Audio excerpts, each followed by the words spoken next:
Okay, looks like we are up.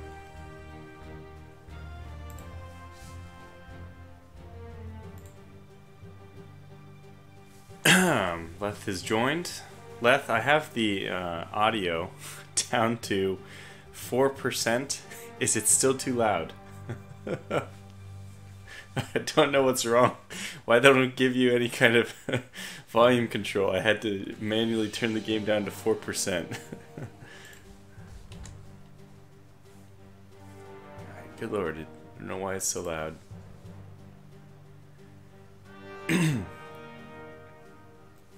And how's the balance of audio versus mic?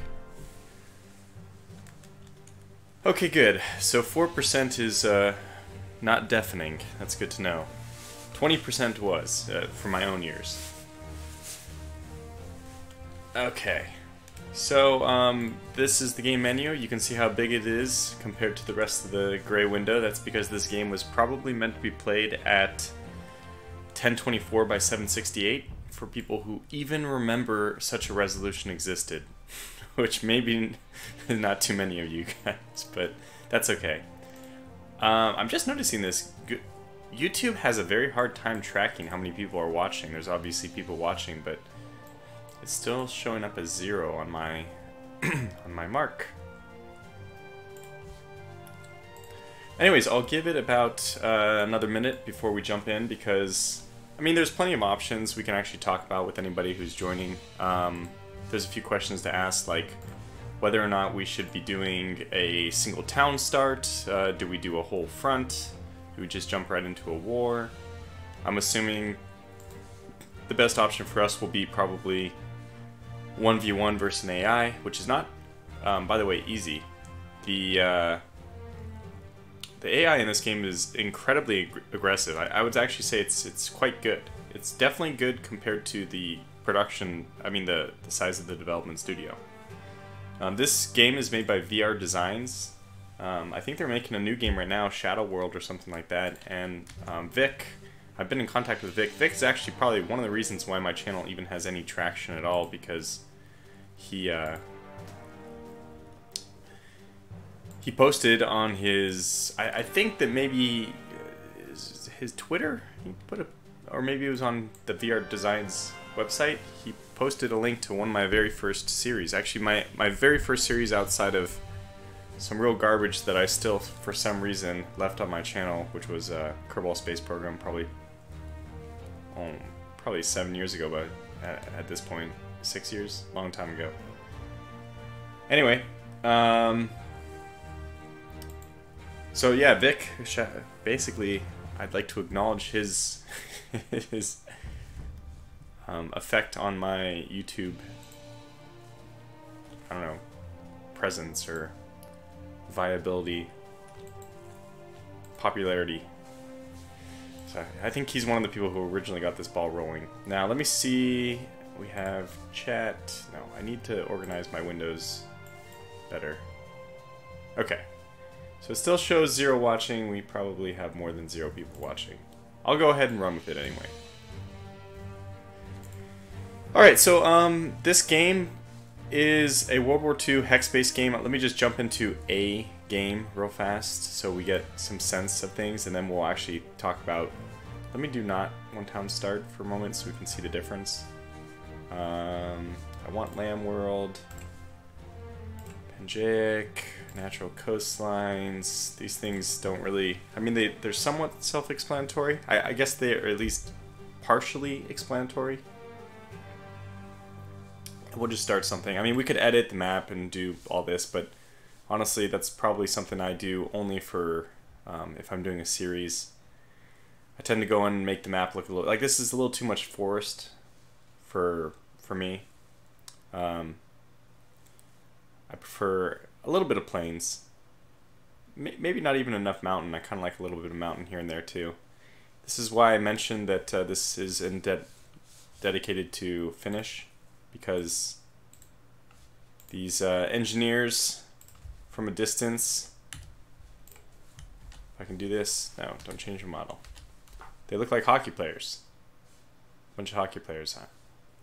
Now, I'll let that set in for half a second, and you probably can already figure out what it's supposed to be, the little minesweeper wand that they carry around, but still looks more like hockey players to me.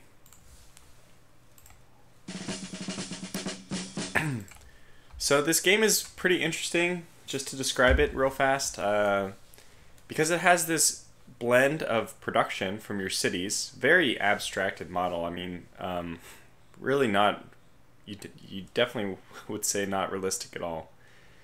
But it's good. It fits. It's well done, I should say, in the framework of this game. You have resources like your raw meat resources and oil, and this can make a bit of sense. So you actually have this, despite it being like an operational level. I mean, these are cities, right? And just made up. It's randomly generated maps, which I've always enjoyed. So lots of replayability options. So you actually blend at the operational level production with tactics. And that's really interesting. Most operational level games or tactical games, they don't really give you too much of a production side. Some of the ones that do I enjoy. But most of the time, like I'm thinking most prevalently in my mind right now is Command Ops 2. It's really well done tactical game, but it did no production side. You just start. It's historical scenarios. You just start with these number of troops and you go at it. And we can see here I actually have production that I have to manage between all my cities. Now, the interface for this is dated at best, and probably even when it wasn't dated, it was not amazing. For example, it's very difficult for me to, I mean, I can go to this production overview screen. Let me just make sure you guys can actually see this. You can, good. So yeah, I can go to this production overview screen and kind of figure out what I'm doing. But it's not, I don't know, it's not intuitive. It doesn't, I don't know. It could be done better. I don't even know how it could be done better. Probably if I knew that, I'd be a good game designer. But so this was just a temporary map I created. The ideas I had for starting this one is, should I start with all my cities with the front line already established? The alternative is I can start as a single, I can start as a single city. Usually it's the two farthest away from each other. So for them it'd be Yokohama. For me it'd probably be, oh, am I the French? What am I? Lahore, Tanta, is this like Gondrana? Is this like the Kiran? Is this the Russians? I can't tell who I am. They're all flavors. They're all the Sultanate. Oh, okay, I am the Arab people. Interesting. So yeah, you can do a single town start. Excuse me. Your yellow borders will, I mean, I can change the graphics over here to raster the grid if we want. It doesn't take effect until I zoom in, zoom out to refresh, which is funny, but there it is. So now it colors the hexes, and it actually maps every hex graphically. This obviously makes the game easier to play from like a planning point of view. It makes it a lot more ugly. So probably I'll leave the raster grid off just for a bit. And that one takes effect right away for reasons I don't know. Yeah, this makes the forest look more natural. And then as soon as you actually assign the grid to it, you're like, oh, okay, it's just a bunch of hexes. That's always been the problem with the hex-based system, right? Is it's so artificial and contrived that you can lose a little bit of immersion, but when you turn off the grid, it makes for a pretty colorful, nice looking map, especially if I turn off the hex coloring. Looks pretty good. I mean, it's cartoony, definitely. It's not amazing, but it's nice. They did really well with I guess the development resources that they had. In community, it says theme seems Indian. He's one step ahead of me. Letherington says kind of likes to start in a single city. Yeah, basically, so he mentions Warcraft 3, Starcraft 2, these kind of like, you start off with a single base. It also is a little bit, it's a little more fun. It helps your early game be very directed. If we start off like this, with the map already fully explored, I just rush to the points and I try to take cities, because then I eliminate their... If you can even bomb or do anything to their cities, you eliminate their production. And although I believe the AI gets a bonus to production, like, I think they get factories for free. Eventually my engineers can build... let's just move this guy over here. So eventually he can build factories, and these produce more units, and I don't know, the AI doesn't have the intelligence to actually look for good places for factories and build them. They just get them for free, and then they start producing. And one of the things which I hate the most about this game, this is one of the biggest problems I have with it, is that the AI doesn't stop building factories, and I always wanted to limit it that you only get like one factory per type. I even invested a fair amount of time into trying to mod this game, just so I could establish this one factory limit per side, because otherwise the AI just builds, you know, like 18 factories of one type, 10 factories of another. The only restriction you have on factories is you can't place a factory within 3 hexes of any other one. And if you were like a packing expert, you can see that even on this small map with quite a fair amount of ocean on their side, you can get a lot of factories in here. and then their production just goes insane. And it becomes a game of wearing down the AI so that you quickly have to rush. Anyway, the point is, there's flaws in this game, but it's just, I've always loved this aspect of being able to have, it's tactical-ish, strategic-ish combat, but because, I mean, you do want to surround on multiple sides and get flanking bonuses, and you know, the units you have, I'm pretty sure you guys can see the general stats. Let's make sure. Yeah, so that's actually coming up for you guys. These numbers might be really impossible, except the Arab people. This might be impossible for you to see. Unfortunately, I'm running at 1440 widescreen. I'm sorry, 1440p, so the really large resolution, 2440 by 1440. I don't know, 25. I don't know what the larger number is, but 1440 is the you know, the height at least. And these numbers are probably really small. They're even small for me on this monitor. So I can't imagine if you don't have a 1440 monitor, they'll be compacted a bit. No, wait, I'm actually streaming this at 1080, so I can actually stream it. So yeah, well, I'm sure that it's impossible for you guys to read well.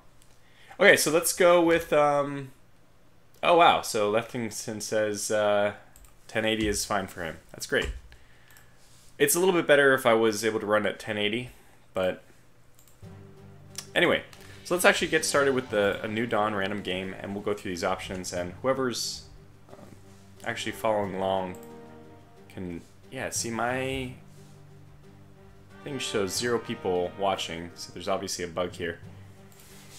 Let me actually pull up my laptop so I can, 1, check chat a little easier, and 2, see how many people are actually following. Let's see if I can do this. Yeah, so I think I'll do, well, I mean, if anybody has an opinion besides Leth about the single town start, otherwise I'll do that. The other option is to start not in a single town, and then we'll be getting into combat a little bit quicker. I don't plan to stream for this game for actually all that long. Maybe only 2 hours. So, you know, there is some merit in thinking that the one town start might be too slow for us to get into like some really crazy action by the time, you know, the stream wants to end. The stream wants to end as if it has a mind of its own. Sorry, I'm kind of ducking over here to get my laptop up.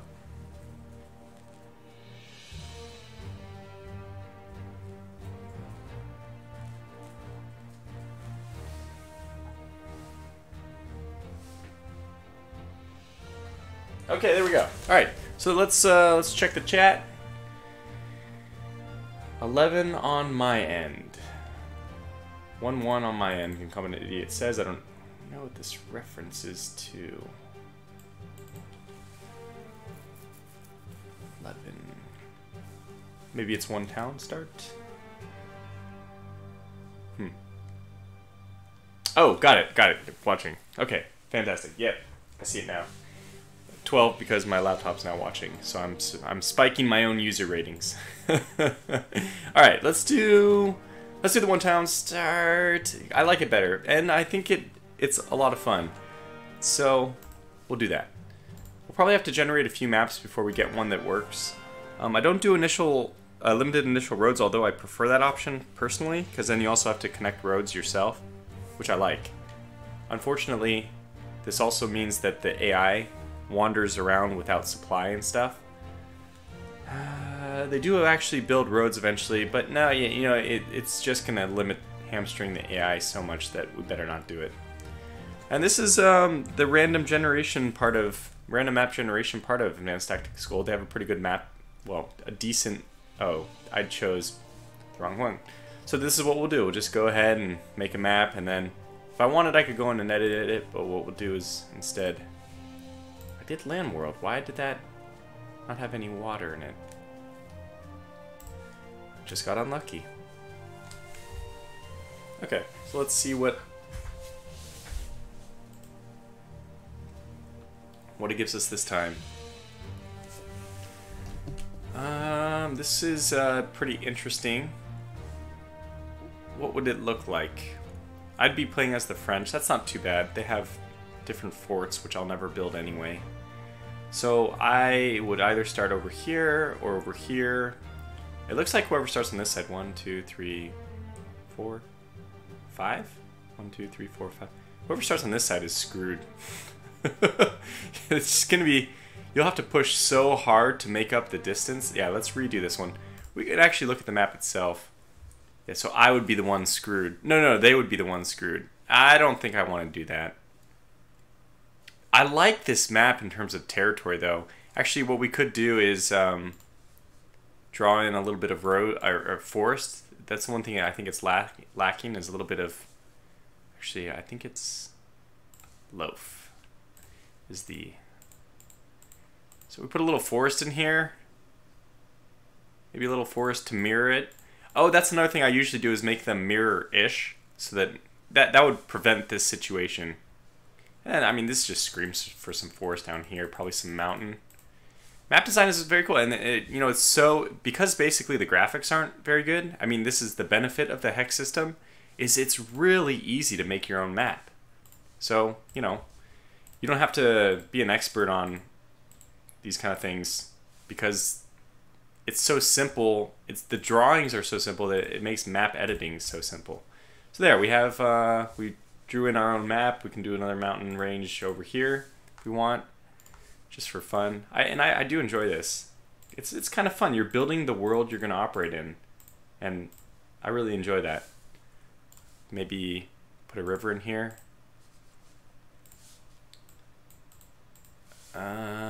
Drop type river. Do I have to do something else? No. I think right click. I think I right click. No. Oh, there we go. I have to. Okay, there we go. There's some weird pattern to how you have to do it. I think I have to click between neighboring hexes. Okay, that's it. So if I want to draw it this way, this line right here, I have to click here and then click there.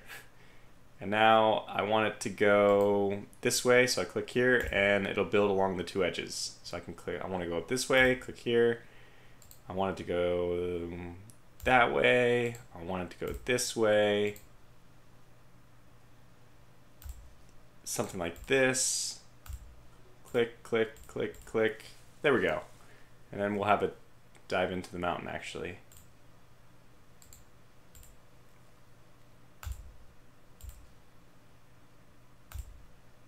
Looks good to me. There it is. Alright, so that's a map that we're not going to play on anyway because I think it'd be a little bit unfair. But I wanted to show off that.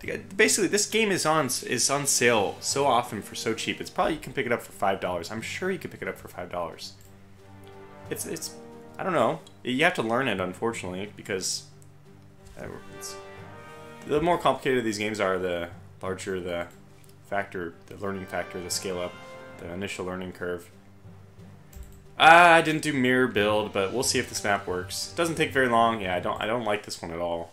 So I don't even know which one I am, but yeah, this is actually not terrible. Brisbane would be interesting though because they can actually build. Oh no, what? Whoever the Japanese are, they're screwed. They'll never. It's gonna take them a long time to get to Koga. Fun though. It'd be fun to you know. As soon as you see a weird map like this, you start thinking, well, you know, that would be a challenge, but it'd be kind of fun. And look at the terrain. It's interesting, right?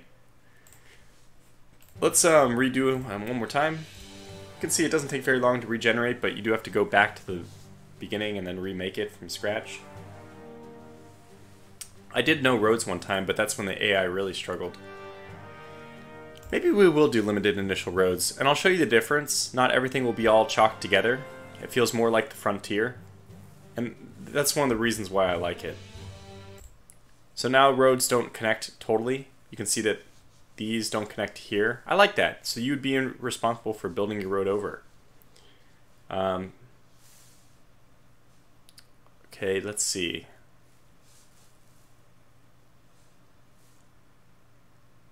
This would be interesting because the French player would have to get to Lorient, although obviously Naka and Kagoshima and even Sendai are much closer. So I would say the French player here has, well, I mean, in terms of getting to their first cities, their first most accessible city is probably Naka. So probably not a good map. Alright, so now that I have the chat up, let me actually pop out this chat, make it full screen, so I can start reading these things. Okay, let's see. Get some caffeine, Tortuga, you clearly need it. Oh boy.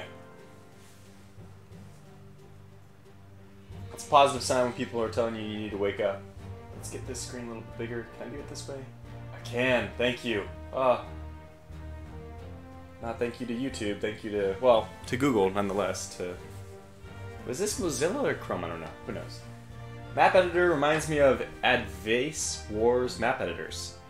Got distracted recommending books to someone at 13 watching left. This game is a lot more open-ended than I expected compared to World War II strategy top games. Yeah, so this is basically you take World War II's time frame and like the typical nations involved in the war and all that. You basically just suck them out of history and you plop them onto random scenarios, random canvases to fight. And not just random canvases, but ones that you can draw yourself. So I don't understand actually even how this game wasn't more popular. It's brilliant. I know Das Tactic has covered this. Actually, the reason I even did videos at all is because I saw Das Tactic's videos and he didn't, he just has one kind of long ago and I wasn't like satisfied with it. I watched it, so I enjoyed it, but I was like, you know what? People need to know a little bit more about Advanced Access Code, and that's what led me to the YouTube space to begin with. Okay, let's, for once, check this mirrorish map loop, not mat loop. That's what I did wrong. I did map loop instead of mirrorish. You don't want map loop. I like the hard edges. Map loop, obviously, east-west connects. It might even connect north-south, which makes it even weirder, but you'd be on a small planet. So let's try big. This might give us better water results, even though I do want one continent. Yeah, so this is, well, this is... It's interesting, right? There's obviously a definite... There's a definite choke point in the middle. He who controls this area. Lots of forest. Plains towards the other side. So you would get a little bit of area for armor to operate. Armor is a bit overpowered in this game anyway. No, I'm not sure about that. It's hard to say. Let's redo another one. To me, it's entertaining just to make these maps, and then every time I look at it, I'm just looking at all the strategic possibilities. Okay, so this one looks pretty good. It looks pretty good. A small problem in that it looks like Rennes is further away than Wushang for the French player, and vice versa since it's a mirror. So basically you'd have probably Lanzhou and Wushang. I think the French player has like a strong advantage in this one. So they can get 1, 2, 3, 4. Isn't there? Oh, 5. There it is. So they can get their 5 cities pretty well. Rennes would actually be a challenge. Let's do one more time. You can also do climate. I know a lot of people in multiplayer do that, but ooh, this one kind of looks interesting. The question you want to ask immediately, though, is are my cities across on their side? That's the one thing. So this looks really interesting. 3 choke points in the middle, and this is a randomly generated map. How brilliant. It's brilliant.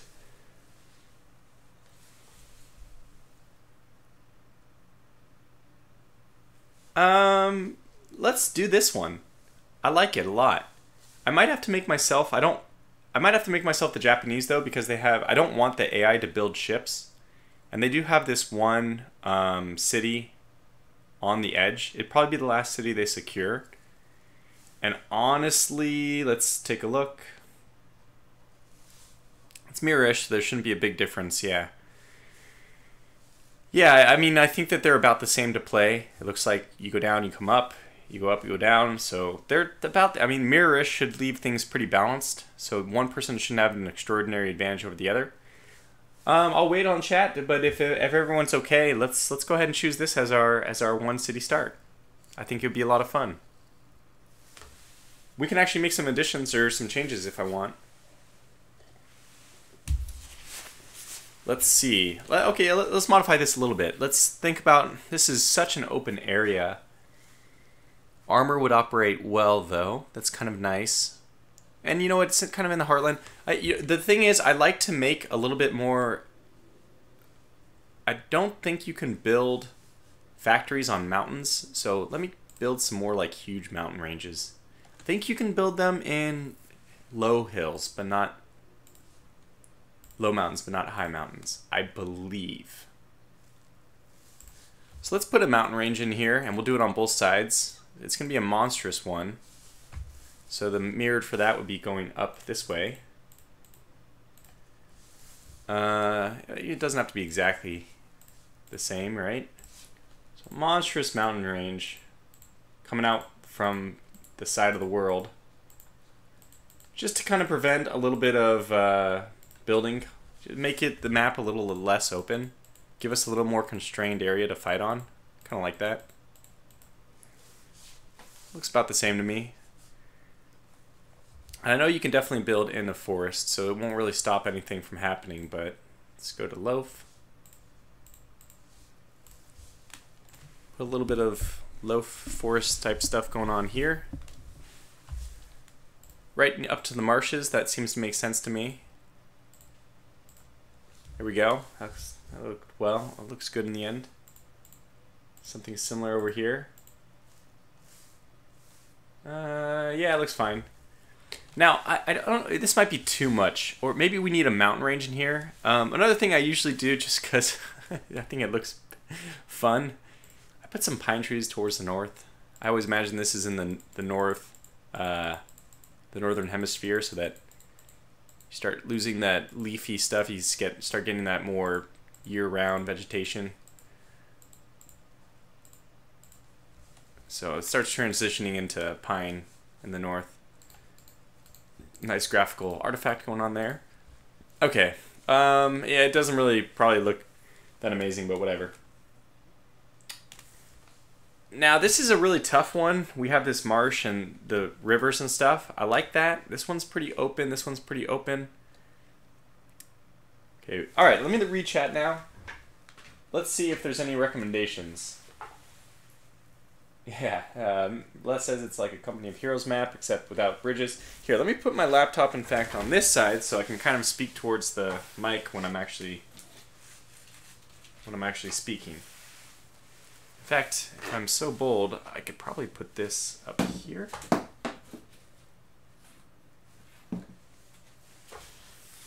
On my desktop dare I? I'm gonna break my laptop. No, it's not gonna work. Alright, not much better. Map painting with Tortuga. It's fun. We all like it. Damn it. Alright, let's get into the game then. I'm stalling. Am I stalling? Alright, let's go. I'm such a perfectionist. I know that there's better we could do here. What do I feel is missing? There is a little bit of mountain here. I like mountain. High mountain, because you can't build roads through it. It's the only thing which solidly restricts the movement on the map. I like that. Alright, well, this is not an extended gameplay thing. Let's do this. Which one am I? I am already the Japanese, very good. I don't even know what AI we're up against. Eastern Empire, who are they? Whoops. No. Don't change that. And drawing mode. Eastern Empire is this Russia? I believe it's Russia. So that's kind of fun. The Japanese versus the Russians. In fact, this actually kind of makes sense geographically. This almost never happens. It's completely random. Like I said, we're just picking up with tweezers different parts of World War II and placing them into a random map. But Russians up to the northwest, Japanese to the southeast. You could imagine a situation where this is actually how it would go. So let's go ahead and get started. Alright, so when we just start, the first thing we want to do is get engineers and cavalry and jeeps and stuff like that to fan out as quickly as possible. So we are going to build some units, transfer units. I want probably a ton of these things. 2 rifles per. I actually don't need that many. Let's see. I could probably do 6 rifles would give me 10 of them. I don't think I need 10. Maybe. If I send them in all directions, let's do... I think 6 will be fine. So we send 1 here, 1 here. Those guys will move along the fringes. 1, 2, 3, 4. Yeah, okay. So it's, groups of 10 will be fine. So first... What do we need to capture first? Raw materials would be interesting, but absolutely the thing we need the most is this city. So we won't capture it until next turn, unfortunately. There's no way we can... no, we can probably... And this is not a little bit funky, but let's try to create a train unit. I think this will work. I'm doing a lot of stuff which I'm not sharing all the keys, but I think 1 train... should be able to take 10 of our riflemen. Yes! In fact, it'll work. We can get into the town. It's amazing. In fact, now that we've already conquered it, let's get it... What's the HQ button? Oh. Let's get this to be part of our HQ network. And we don't have any production points in it yet, but eventually we will. And that means probably it's worth our time to send another train... Well, it's probably worth our time to send all of our trains everywhere. So we send 1 train here, 1 train here. We'll actually get to these just as quickly with infantry, I believe, so we won't do that. But let's do this. New formation. Trains. I've never done this before, surprisingly. I've never used my trains aggressively.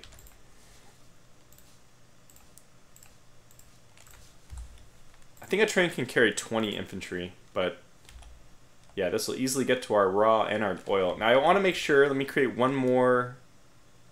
Okay, so 1, 2, 3. I need to send at least 3 along trains. No, I think I'm just going to send all of them along trains because I know I want to go here, and that one is going to go here, but also I want to send somebody else by train to Yamagata, and technically we want another branch to swing to these because they'll probably get there faster than just regular infantry. So you know what? I probably got to slow down on the number of riflemen per train so that I can save a few to wander around other places.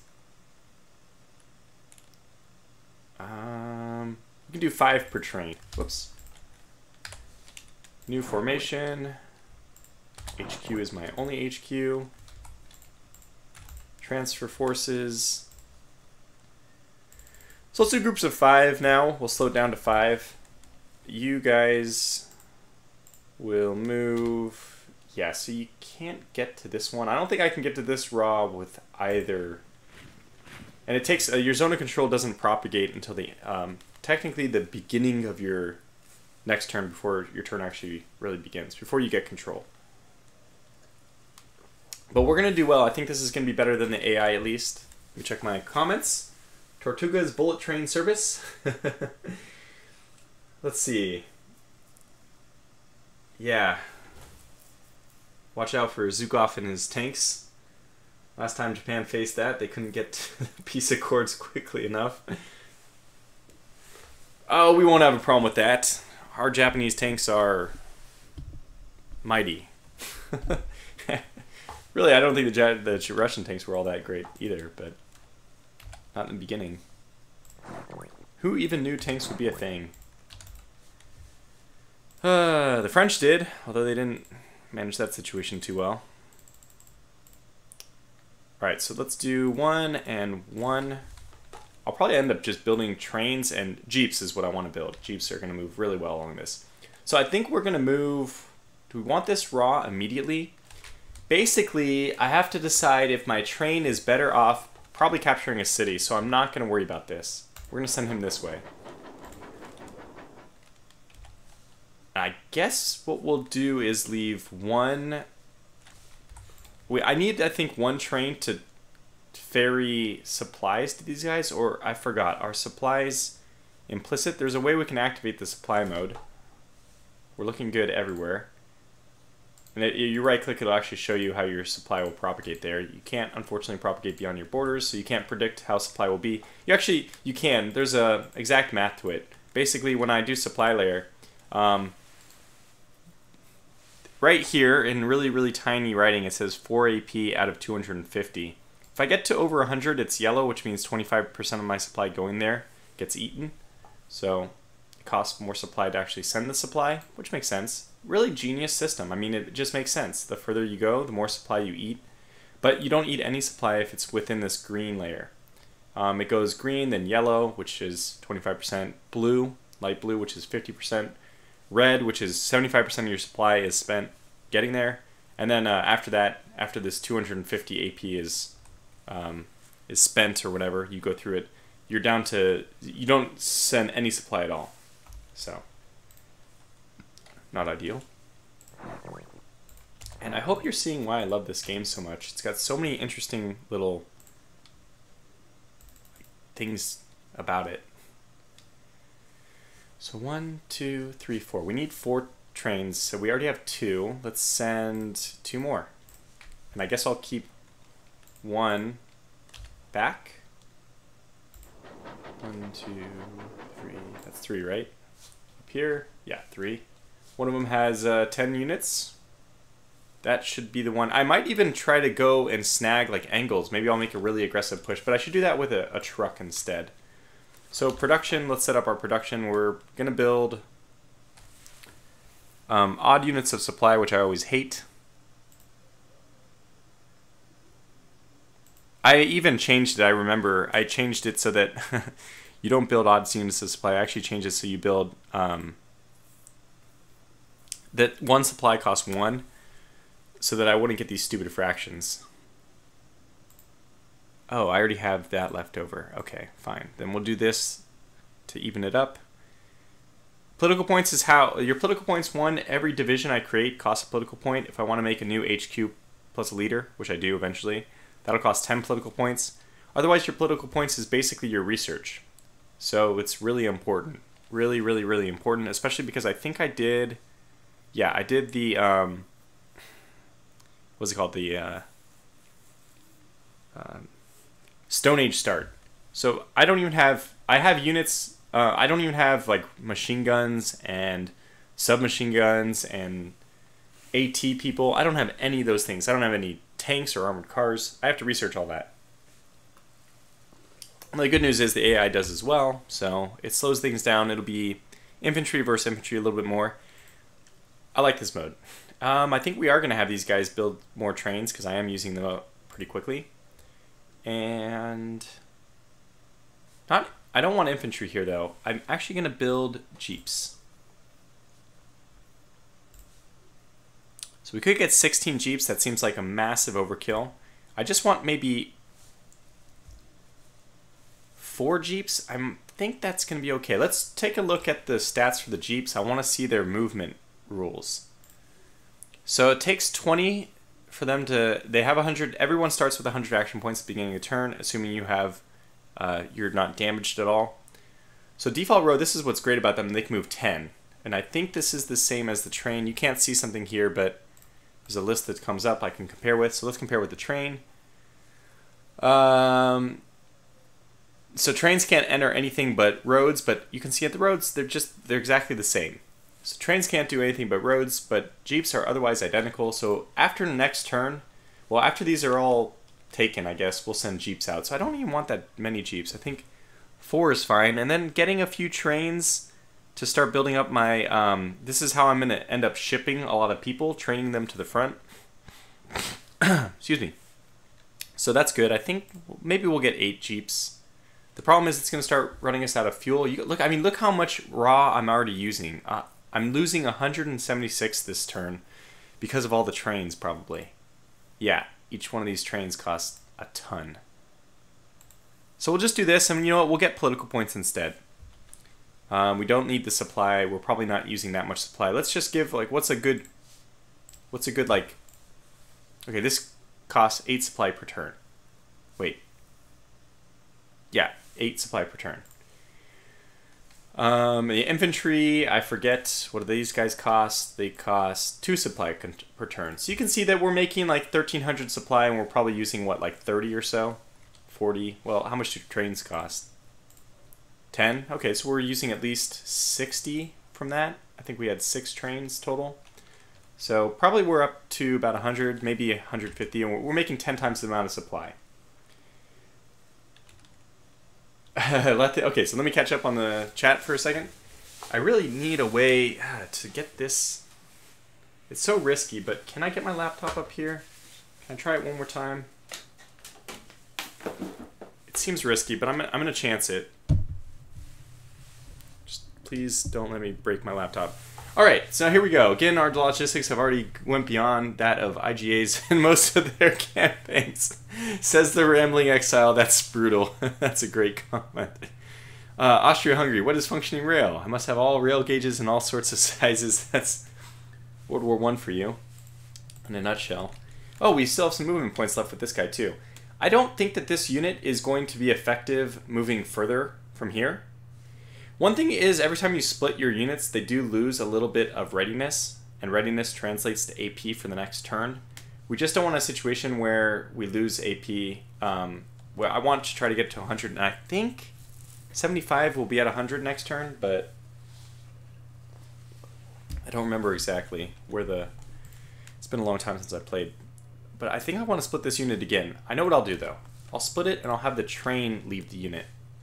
So if I do it this way... Oh, it wants me to select an HQ. So if I do it this way, I transfer my train instead. It'll lose action points, but it'll be fine to get home. So you can see it's down to 56, but it's going to be...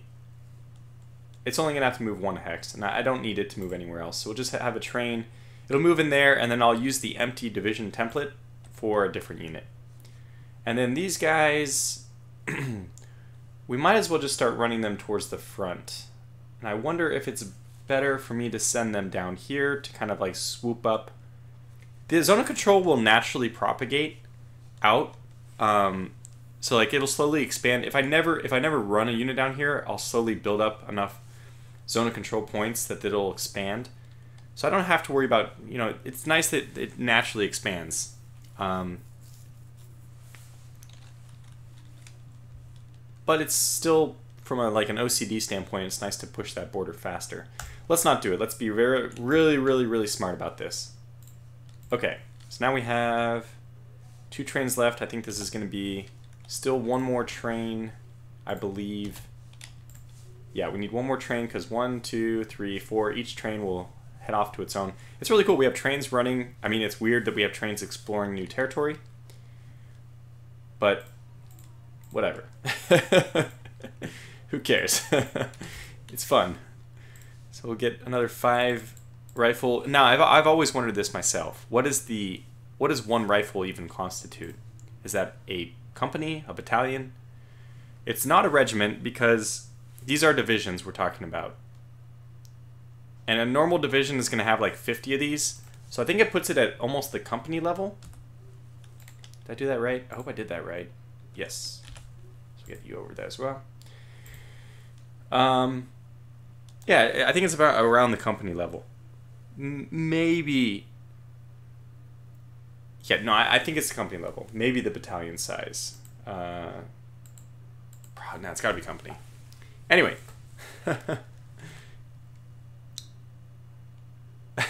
Rambling Exile says, let's be really smart about this. Japanese general's last words before being ordered to commit ritual suicide by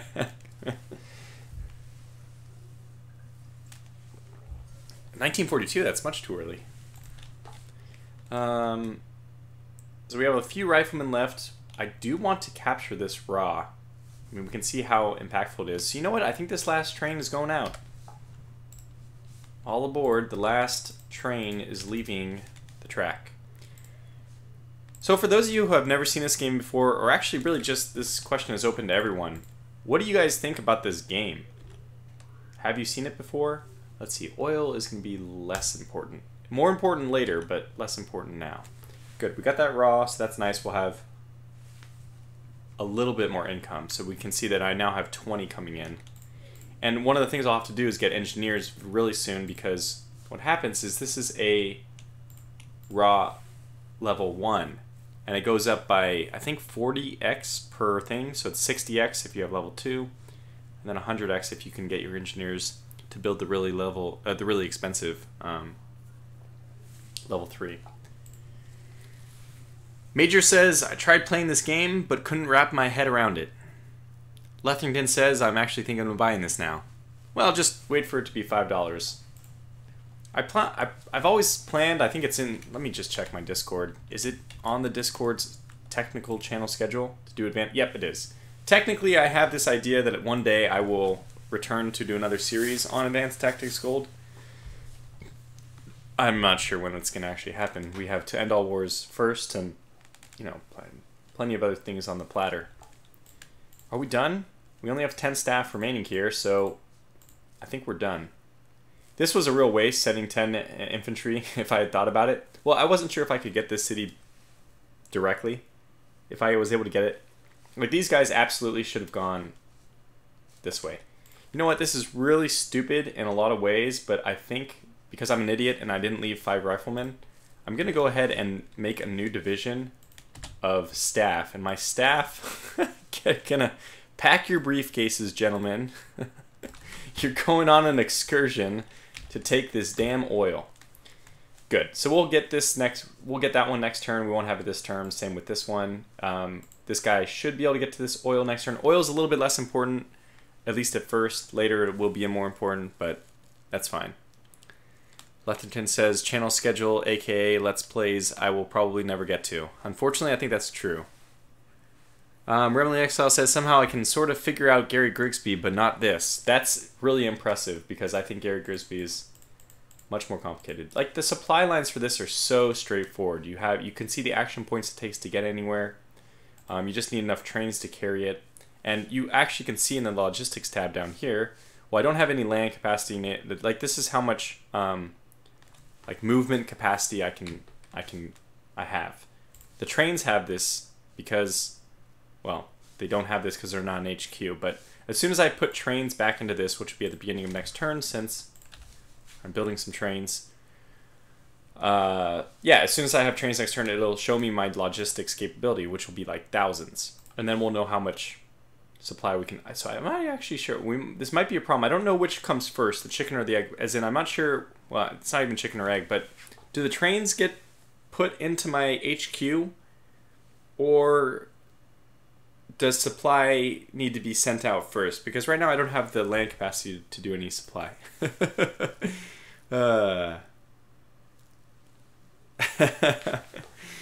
Colonel Daft's Japanese says the Japanese staff officer, what? My orders are to secure oil? Well, the Japanese would be happy to secure oil, but I'm not sure the staff officers would. I mean, we're basically sending generals and, you know, stuff like that. They're on foot covering through, you know, unoccupied territory, which is possibly hostile. You know, just a bunch of staff out to secure an oil platform. And that, I believe, is the end of my first turn. Let's take a look at research.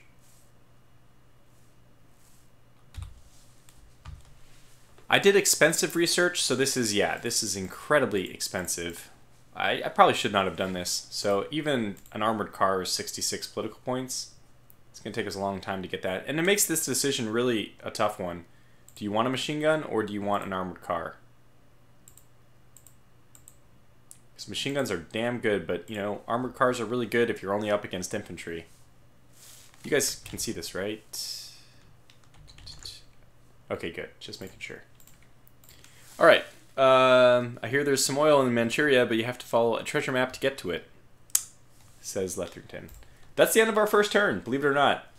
I think there's nothing else we can do. There's no sense in sending out our other staff officers, although technically I can see that if we move here, we would get a little bit more. Is it worth it? The Tortuga over-optimization train is all aboard. It's working. If I send even 2 staff officers, would that be enough to secure it? I don't know what the minimum units you need for zone of control. 5. It might even be 1. It's not worth it. Okay, whatever. Let's just end the turn so we can get this going. So let's just say, put this disclaimer out. I'm not necessarily going to play optimally in the interest of playing a little bit quicker, which is probably still. This might. I don't know. This is not intention. This is not trying to sound egotistical or elitist or anything, but my lack of optimization is probably still more than most people do. How most people play. All right, so this is my favorite part of the game, just sending these guys out. Where did I want to send my... So I do have 4 trains here, and we have one, which is... Got 10 riflemen. Where did I want to send my big rifleman stack? So we can see that they have, in their first turn, also taken control of the city. My borders are much more expanded than theirs because I went crazy. They didn't. They don't... It doesn't matter. The AI can cheat a little bit. So they'll make up for a little bit of their incompetency just by being given out handouts by the game. I think I want to send my infantry units hardcore this way. I'm going to do it. So we'll get these guys to go this way. And I hope my border naturally expands to take that oil next turn. And then everyone else is heading north. All aboard! Now, did anybody run out of supplies? So supply stockpile, required in, supplied in. Good. So that means that these guys wanted 24 in, and they got all of it in. Now, logistics, we can see, that of course is not land. Land is trucks, but rail, we can see I now have 12,000 rail capacity, which means that I can move troops just by hitting this guy and hitting T. I can transfer to this guy who's all the way over here. Now doing this, I won't want to do just because it will, so the base cost we can see is 140 of my rail capacity to move 1 staff. Or to move a Jeep, it would be 700 because they're more expensive to move. It's really awesome, isn't it? I mean, this game is so cool. It makes things so simple, but so realistic. Like, I don't know. Okay, so we are going to have a huge problem with RAWs if we keep going as we're going. Let's get these guys who aren't building anything right now to just give us either political points or supplies. I'm going to select political points. So they can only give us 2.4. Because right now what happens is when you first conquer them, they take a little bit of time to ramp up. Now, I have to say, speaking of ways the AI is given an advantage in, the AI does not suffer from this. This city over here is already in 1 turn, even though it says it only auto repairs at 300 per turn, it's already 2,000. Major S, or Mager, I don't know, it's a G, so it might be Mager. How long is the stream going to be going? It's a very good question. Let's say for another hour. You know what, maybe in a half an hour I'll take like a 10-minute break, get some lunch for myself. Because, you know, West Coast here, so 1:30. And then we can maybe do it even longer. But I'm going to need a drink. My throat's going to give out. So now these guys have already accomplished what they set out to do. Although... yeah, this one train moves back here. We transfer it. Okay, so I don't want to do this transfer yet because if I want to move any of these trains, their readiness is at 100. And their action points is at full. So does that mean that these guys had any... does anybody have action points now? That's fine. So like the staff, I can move these guys back because I really don't care about staff being short. Like being lower on readiness or action points or whatever. And you'll see what I don't know. Move all of them. Transfer all. There we go. So now we'll see if I go here to my home division that the AP of this entire thing is set to 40. This only affects all units of one type, so you can see the Jeep and the train are not affected, thankfully. But now even if I divide my staff out, even if I picked like 2, it has already averaged all of them. A small shortcoming, it doesn't... I mean, it's fine. It doesn't individually remember all the different people or whatever, so... now we have our stupid riflemen who are just not going to... Now, if you're wondering, the keen observer will notice that this rifleman can go further than the 2 it originally went last turn. And the reason for that is because unoccupied territory is harder to get through. There's a 10 action point penalty, as we can see. 10 action point penalty every hex you move in unoccupied territory. And I've always abstracted this. Just again, more to the brilliance of Advanced Tactics School. The rule set is wonderful. I've always abstracted this as just when you're moving through unoccupied zones, you have to like scout for enemies and stuff. When you're moving through friendly zones, you just move on the road or you move on the path. You just don't care. You don't expect to be attacked. Ugh. So I think we do want to move him that way. Let's do that. See, he'll push the front. Without doing anything, I think this will propagate on its own. We can see that 0 zone of control here. No. Recon? What is it that propagates the field? I'm not even sure. Recon is just how visible the stuff is. And those are terrible marks, but anyway. So let's get to production as well, because I don't want these Jeeps to be built anymore. And sometimes I build cavalry just because they have pretty good movement points, low movement cost for almost everything. And they're pretty good also if we look at combat on the attack. So one cavalry is 3 times, we saw, it's 3 times the cost of an infantry. So cavalry is 300, riflemen's are 100. And if we do a comparison here, cavalry. So they take 2 more supply, double supply, but their attack is huge compared to infantry. In fact, infantry fighting other infantry, which is cavalry, the subtype for these are both infantry. So if infantry attack other infantry, they only attack at half. This is to make it so that, actually, in my opinion, this should be 20-26 instead of 13-26. You get real stalemates where infantry can't push against infantry whatsoever. It basically comes down to World War I type stuff. This game is almost more World War I sometimes than it is World War II. And maybe that's supposed to be the way it is. I don't know. Maybe that's really what World War II was a slog. If it's just infantry without tanks or whatever, was it just a slog? I don't know. Like, do you really need... because they still get defensive bonuses beyond what you're seeing there. The 1326 is only like half the story. You have the terrain bonuses, you have entrenchment. All these other things, like I can show you... These guys probably don't have any entrenchment, but... Yeah, even moving in, they have 22 entrenchment. Now, I don't know exactly what the entrenchment modifier does. Like, does this mean like a 22% boost to their strength? I don't know. Because you can get to like 150, which seems like it's insane to, be so well entrenched. Which is like, if infantry stays in the same spot for a little bit, it has... Yeah, so this is at 90 entrenchment just like overnight, effectively. So... Anyway, let's move these guys north-ish. Actually, we'll just move them towards the north path. 1, 2, okay, we'll just get that oil. And notice that they can actually move, I don't know if you can see this little gray spot right here, they can actually move back south because that's not counted as unoccupied territory. Unoccupied territory, once you move through it with one unit, it doesn't count as unoccupied territory. I mean, it counts as unoccupied territory still until the end of the turn. Alright, so we'll get to Kagoshima next turn, which is great. We'll almost have Yamagata. And still ways away, but this turn was a little bit easier. We had a little bit less to do. Let's get those jeeps going, though. So I have an empty thing. I'm going to move my jeeps in groups of 2. No, not with the train.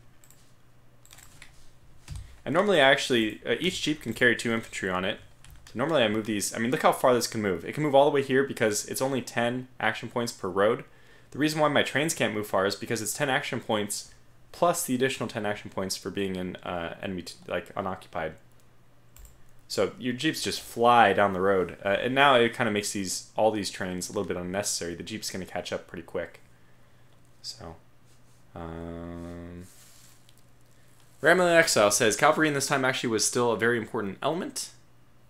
If we're assuming this is the Russo-Japanese war. Yeah. Yeah, cavalry is pretty effective, but the thing is, for the 3 times modifier on attack, I would rather spend those points, the 3 times more production cost, I'd rather spend it somewhere else. Is like that's the bottom line. Is I would rather spend those points somewhere else. So I'm not gonna move this train anywhere because I have jeeps now moving down the line. So these are all gonna go back this way, including even the riflemen, because. And I don't think I don't have any trains moving out anyways now that we have jeeps. So let's just move all of these people back to home. The jeeps won't be affected, and I'm not going to move the trains out anyway. So now we have basically 2 empty divisions and my headquarters, and I can use those 2 empty divisions for my jeeps. Okay, so we'll just get all the jeeps to go there. I love this game. I can't believe it's been so long since I played this. Well, it gets more tedious as you get later in the game. Another formation, sadly. No, wait. You want a headquarter there. Now, I'm using a lot of shortcut keys, in case you're wondering. Now, actually, I don't know... Does the rifleman being low on AP affect the jeep? It does. Yeah, it does. I forget. I was forgetting, but now I remember it does. So we'll just move the jeeps by themselves. Otherwise, what we could do is, now that the jeeps are here, I could transfer riflemen directly via train. Like, we had essentially jeeps traveling on the road and trains traveling next to them with the riflemen. However, if I do that, my riflemen are already at 75 readiness, and if I transfer them here, they'll get down to, what was it, like 53, 56, something like that.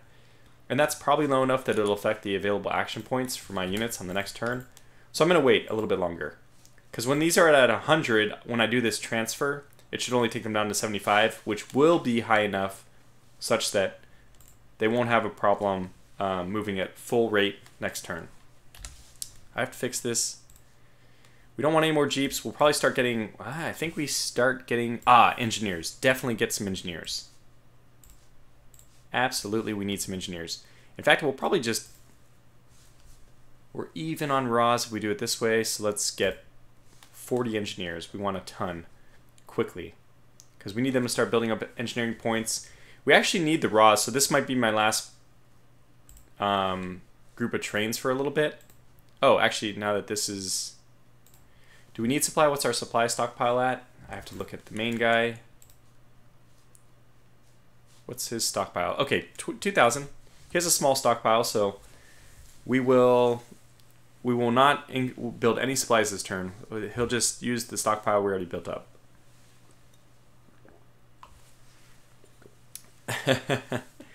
Those jeeps are probably breaking some sort of speed limit, says Colonel Daff.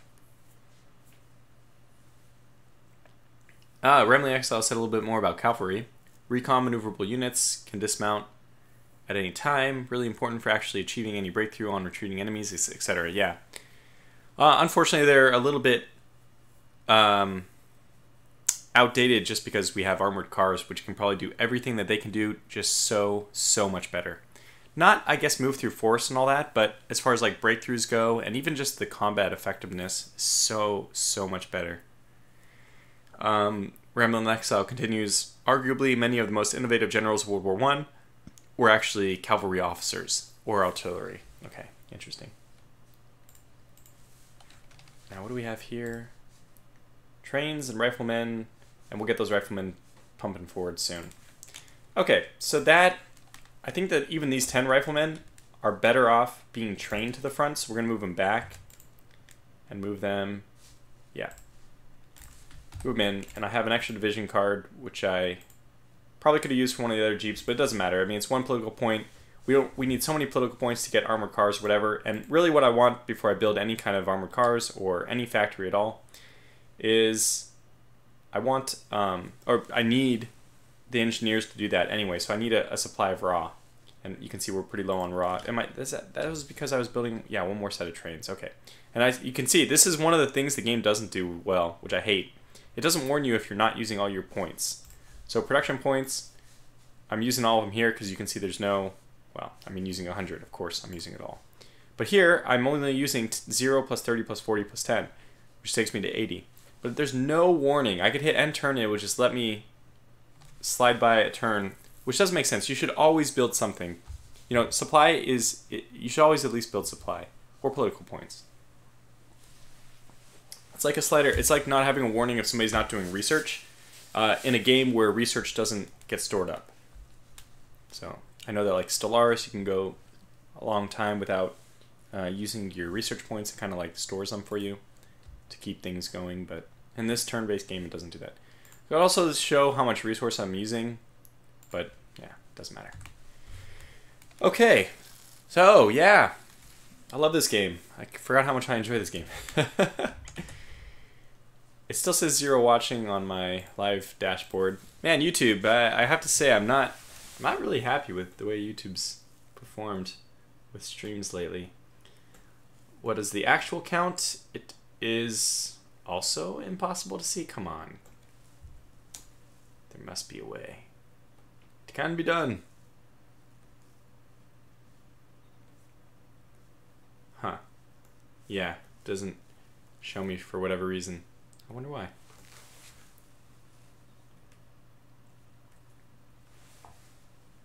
There we go, 25. Woo. Wow, 25 people. I feel so important. End the turn. Yeah, this is one of those games where there's no warnings. You kind of start wondering, do I want to end the turn? Let's do it. There won't be perfect optimization, but I'll just try to make that warning every time. The AI appears to be expanding. Let's just start referring to them as the Russians, although they it's an interesting choice of flag. It's an interesting choice of flag for me. I'm the Kyoto territory, I guess. Yeah, and they are the Eastern Empire, even though I'm on the east.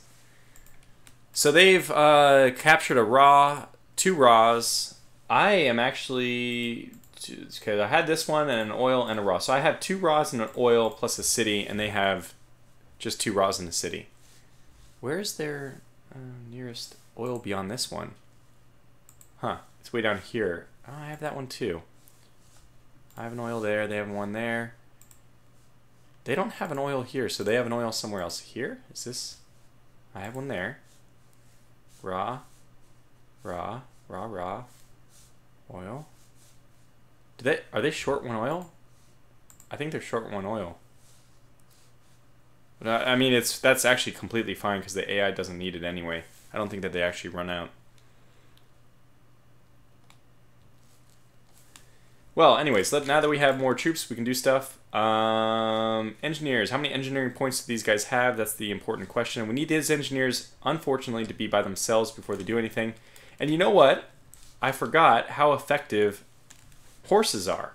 This game, one of the few games that really shows you how amazing horses can be. So now that we want to start building up a raw stockpile, I'm going to switch my trains over to horses. You can build 5 horses for every 1 train. This is not like a good exchange in terms of, I mean, look at how many horses I can get now. How are we doing, by the way, on supply? 1,600, so we only lost like 300 stockpile. That's not bad.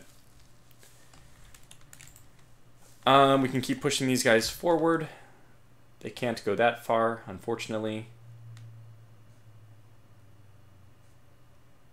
think that everyone else is going to get to where they want to go first. Anyway, we can get to Kagoshima. That's wonderful. Select that. You have to actually put these into an HQ, another thing which the game doesn't warn you about. And then we're going to keep pushing them so we can take these, the raw and the oil. I guess the raw is going to be much more important, and you can start to see why that raw is important in the beginning. Later on, we'll just have more than we know what to do with, and we'll keep pushing that guy. We'll have one Jeep follow this way. I think it makes sense. And the trains will start going.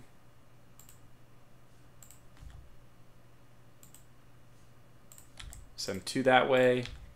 And I'm going to send one Jeep to, we'll be able to secure all that, I believe. Okay, so we have one Jeep going this way. I think, let's see, 10, 20, 40, 60. So we'll have one Jeep be able to secure the raw, the train will be able to secure the oil, dump off the troops, and then my 10 infantrymen are going to go into enemy territory. I really love this game. Alright, so that means one Jeep is going to be sufficient for here. We need infantry to take this on. We obviously can't send trains anywhere but where we have roads, and obviously Jeeps are not going to be very good with rivers, forest, swamp, etc. So, how many Jeeps do we have here? Two more. I think we send them both north. If we get onto this road, we might even be able to cause some problems on their side. So we want to send at least, okay, so we have one going here. We have two, one going here, one going here. We have one Jeep going here. We now have one Jeep which can go to this oil, I guess. So we want one more Jeep, yeah, to go over to the left. Okay, fair enough. We can now transfer troops to the front if we want. This train, I believe, has the carrying capacity of 20. That means it can carry 20 weight. Every rifleman is 1 weight. So what we'll find is I can transfer 10 more riflemen over here. This will lower their readiness a bit to 87, but that will be replenished by the beginning of next turn. So now I've moved by rail some riflemen to the front, and they'll be ready to push on for the... Well, no, don't shut down, laptop. I need you. So yeah, they'll be ready to push on next turn. And you can see that our borders are propagating. They are moving forward slightly. I'm not sure if this will ever correct itself. We might eventually have to send somebody over to just do something, but... Yeah, now the question is, do I want groups of 20 or 40 engineers? Let's just start by putting 20 in and see what that does. So these guys have... Where's their engineering points? There it is. So AP's here, but engineering points are here. 40. They have 40 engineering points. What does it cost to build one of these things or upgrade them? I can't remember, and the only way you can find out, unfortunately, is by moving your unit there and trying to build it. Trying to upgrade it. So that's a little bit unfortunate, but what do we want to build first? Do we want to build a factory first? I think so. Okay, let's do it this way. By the way, can you build a factory? I think you have to be 3 away from even cities before you build a factory.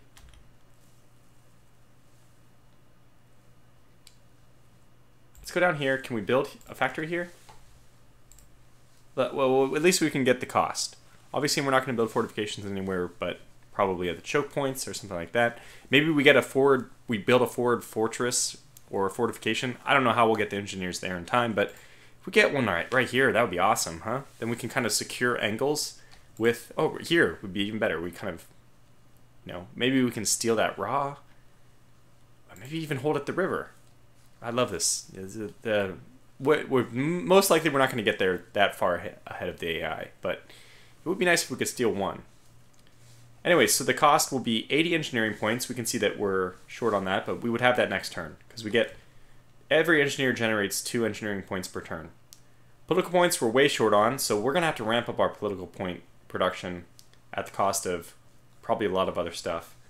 Supplies we're okay on, that's fine, and raws we're okay on, that's fine. So political points is the main thing, and that's why you can see I have this thing just building nothing but political points. In fact, I'm pretty sure, I've done this before, so I know...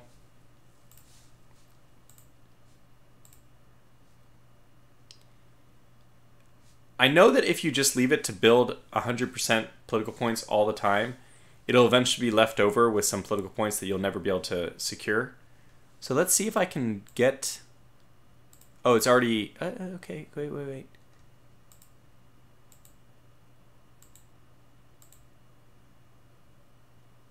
.8 might be the closest we can get.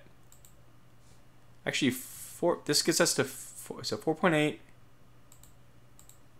Yeah, I think we just leave it at 100%. It'll be at 0.2, and then I'm guessing that might be... It might be impossible for us to do anything. I just don't want the leftover points. It's a waste of points, and probably I should have just put all the points into supplies to start. Who knows? Anyways, we'll keep it... Whoops. No. We'll leave it as it is for now. Production here is what I'm going to change. We probably could stand for a few more engineers, but let's do 10 horses and get even more political points. And you know what? Let's just do groups of 20 engineers at a time so that I can start getting the political points going. Because the sooner we get political points, the sooner we build a factory, the sooner we get raws upgraded, etc., etc. Very good.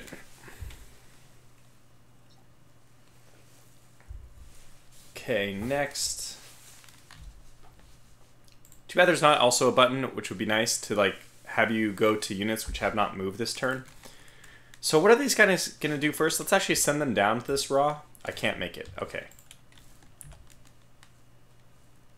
Oh, no, I can't.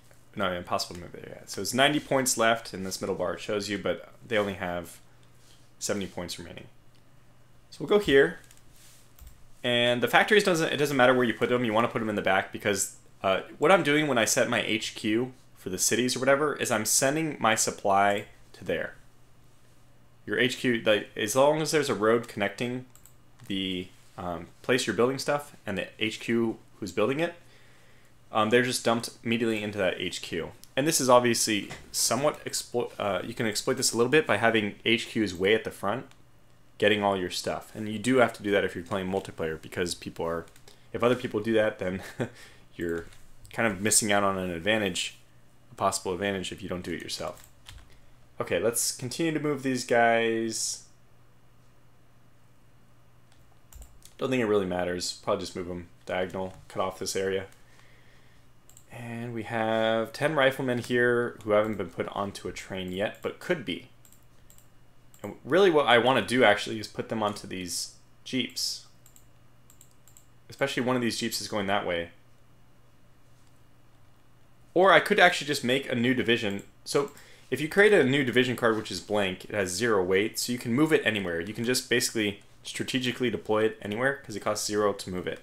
So basically if you make a division card somewhere and you actually don't want it there and it's blank, you can just move it strategically anywhere. Otherwise, like I can click here and I can say make a new unit here. I don't want to do that yet, but I mean I could. And then I could put riflemen in it. It's not even that bad of an idea. What is the... If I did it, let's just try it. What's the cost to move there? Can I? I probably can't move them there. No, I can. So it only costs 210 per unit, and I move 10 riflemen there, which I have plenty. 16,000. This only costs 2,100. All right, so there's our riflemen. They're towards the front. Probably should have built them here so they could. See, that was stupid. I should move them here so that they could have pushed on the forested area.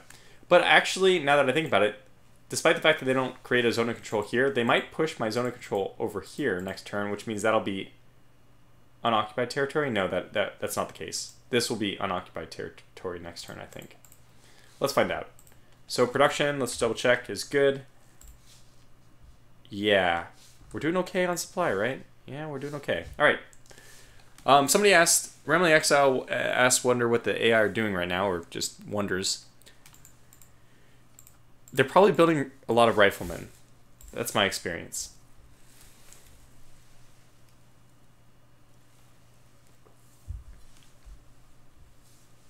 Okay. So we have plenty of fuel. Good. Let's push our engineers, our rifleman group, which are going to detrain. Here, we've taken that oil. The Jeep is going to be able to take this, and even can move a little bit further. I think we will send them down. Yeah, why not? Actually, what I'll do is... maybe I should move them... because the moment I move them off this rail, I can no longer strategically deploy troops to them. But honestly, carrying 2 riflemen is not that big of a deal. We'll just have them move here, because they will eventually move over and support. If we can get on the roads over here, we can cause such havoc and take... Now, there's no road connection, so I won't be able to really do anything with the stuff on this side, which is kind of nice. It's a nice little...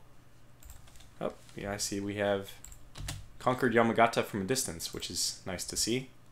Kind of strange, kind of ruins my... what am I trying to do here? Okay, one of these Jeeps goes and takes this raw. Fantastic.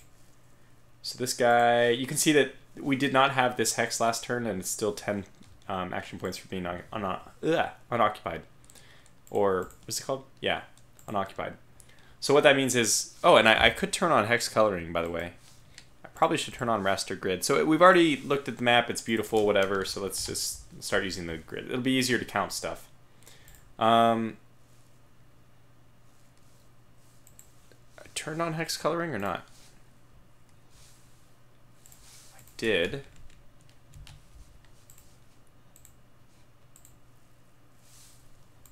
But it's not working. Weird. Very strange. I've never seen this before. There we go. It's supposed to work with high graphics speed immediately. Yeah, so high graphics speed actually turns off the coloring. Okay, well, we'll leave that off then. I think they added that option very, very, very recently too. Anyway, it'll be a little bit easier to see what's going on, so we'll do it this way. Yamagata-zars. The hex lines obviously do add like a bit of... oh, we'll send these guys to this oil. 1, 2, 3. We'll give them more units. No, never mind. We don't have any... you know, I could give them... like, I think 1 horse... Let's look at the carrying capacity of a horse. Can carry 10, yeah. So I only need 1 horse to add to this group, and then they'll be able to travel at horse speeds. So we basically give them their horse mounted. Well, they're not even really cavalry or mounted, because they're not cavalry, right? They're not 65 attack. They're still only 13 on the attack. But this means that they have to like kind of dismount before they attack. Let's take a look at how much it costs to upgrade the raw. 80 engineering points, 40 political points. I think it's worth doing. We basically can do it right now. I think we'll do this once, and then we'll save points for a factory. Because we're going to start getting a lot of resources. In fact, I mean, we're up to 100 already, but this is going to add 40. Each one of these raws worth 20. If I upgrade it even once, it jumps up from 20 to 60. And then upgrading it a third time jumps it from 60 to 100. Interesting. I'm getting a Intel recovery agent notification. Thank you. Go away. How do we do this? So these riflemen should probably go this way though, because I have 1 rifleman now going the other way. Yeah, so let's just do it this way. Go here. I think you go here and I drop off 5 riflemen. Oh, I can get to this raw. Even better. Okay, I think that was a good use of my troops. So we got to Yamagata. Oops, not transfer. Move. Move. And these guys can actually make it to the same spot. So now we've gotten to the point where the people going slow in the front have actually... the people in the rear have caught up to those guys. And now the trains aren't relevant anymore. Interesting. Okay, cool. I might turn off the coloring again. It does help. No, I might turn off the... I liked it the way it was.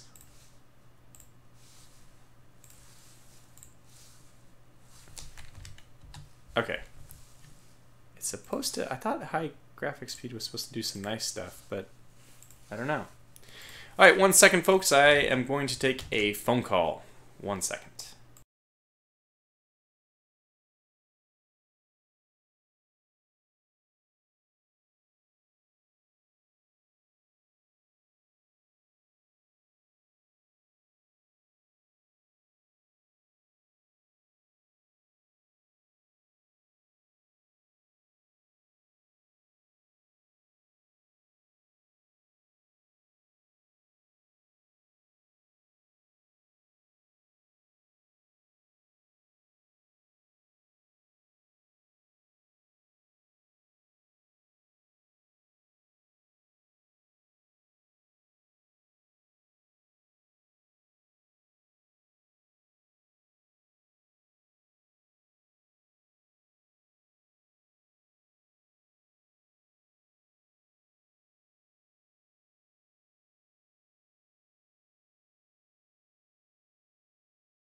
Okay, is it back? Yes, it's back. Good. Okay, so great. The good news is, um, I. Well, the good news. The good news is I think we're doing well. The bad news is I think I'm gonna go take my lunch break right now since it's 1:30 about the time. So I don't even. Let me try to get like a little back in 5 minutes sign going on. It probably won't be 5 minutes. So let me put 10 minutes just to be safe. So I think it's better than actually dropping the stream and then picking it back up. We'll just put like a, you know, we'll be back in 10 minutes at 1:50 p.m. Pacific time. That's 4:50 p.m. Eastern. And then I will make it really big so that we can see it. And hopefully I can add this window.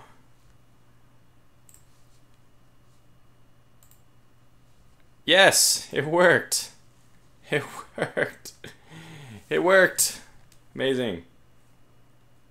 Okay, and then I'll just delete that when I come back. So, anyways, I'll be back in like 10 minutes. Okay, until then, go take a break yourself.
Okay, that was delicious. Kind of, that's a lie because I still have my lunch here. Saw that I was already 2 minutes over, and I decided we just gotta come back, lunch or not. The war must go on.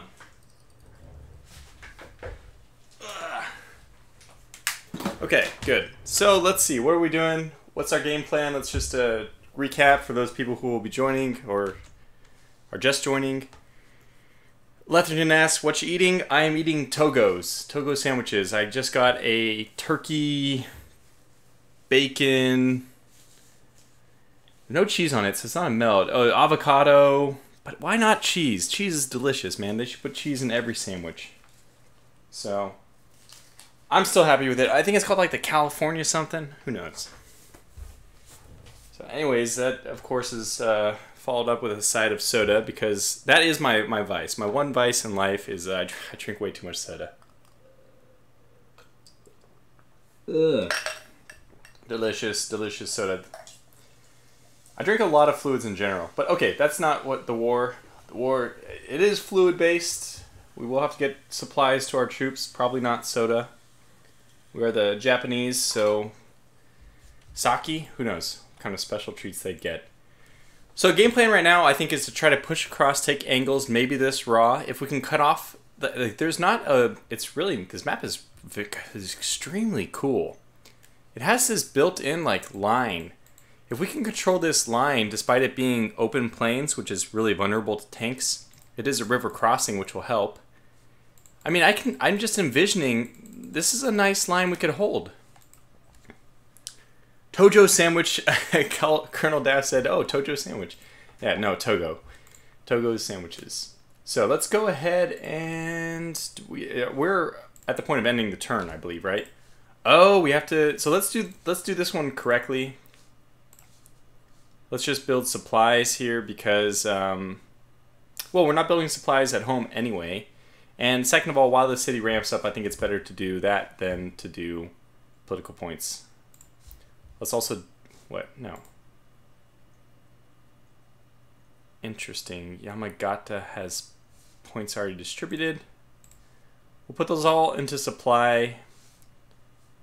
And we didn't get to either of those. You know, we've got 3 of our 5 normal cities, whereas the AI is sitting still on 1. Now, technically, my turn is first, so they haven't done their turn yet. We had only 1 as the last turn, or did we get to Kagoshima? I can't remember. No, we did get to Kagoshima because there's a little bit of production built up.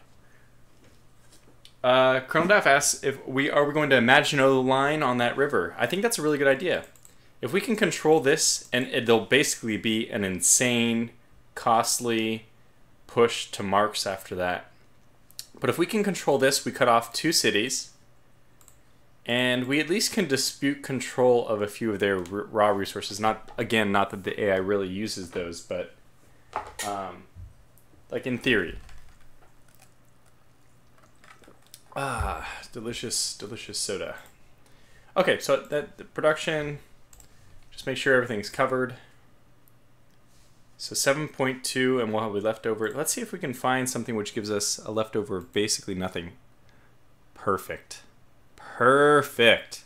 Which means we'll do that much supply, which is perfect. Fantastic. Okay, so we were able to get away with it anyway. We're able to wait a little bit, get up to whole points, and then we'll switch over, because eventually this will be all whole point production. Or maybe it's in 0.5, so I can't exactly remember. But anyways, we're all good with that.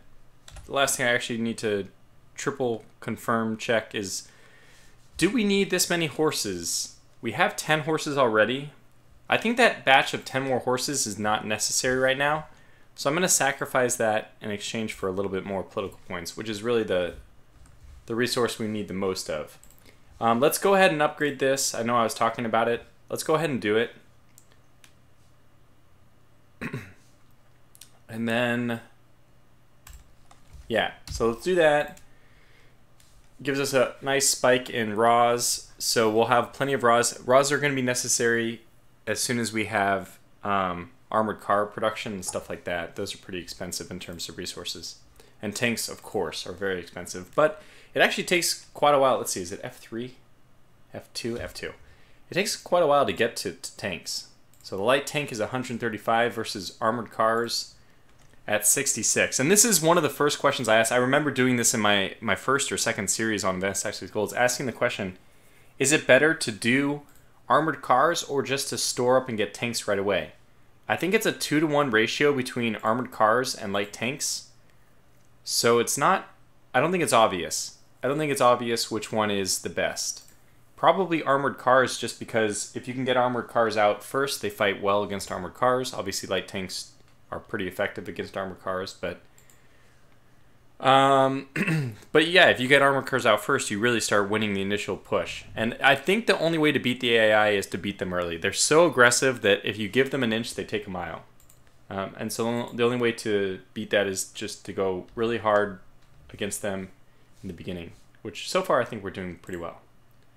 So you can see now we're starting to get areas where supply can't reach perfectly. We could always build more roads, which would eliminate that deficit. But we don't have any units over there anyway, so it doesn't matter.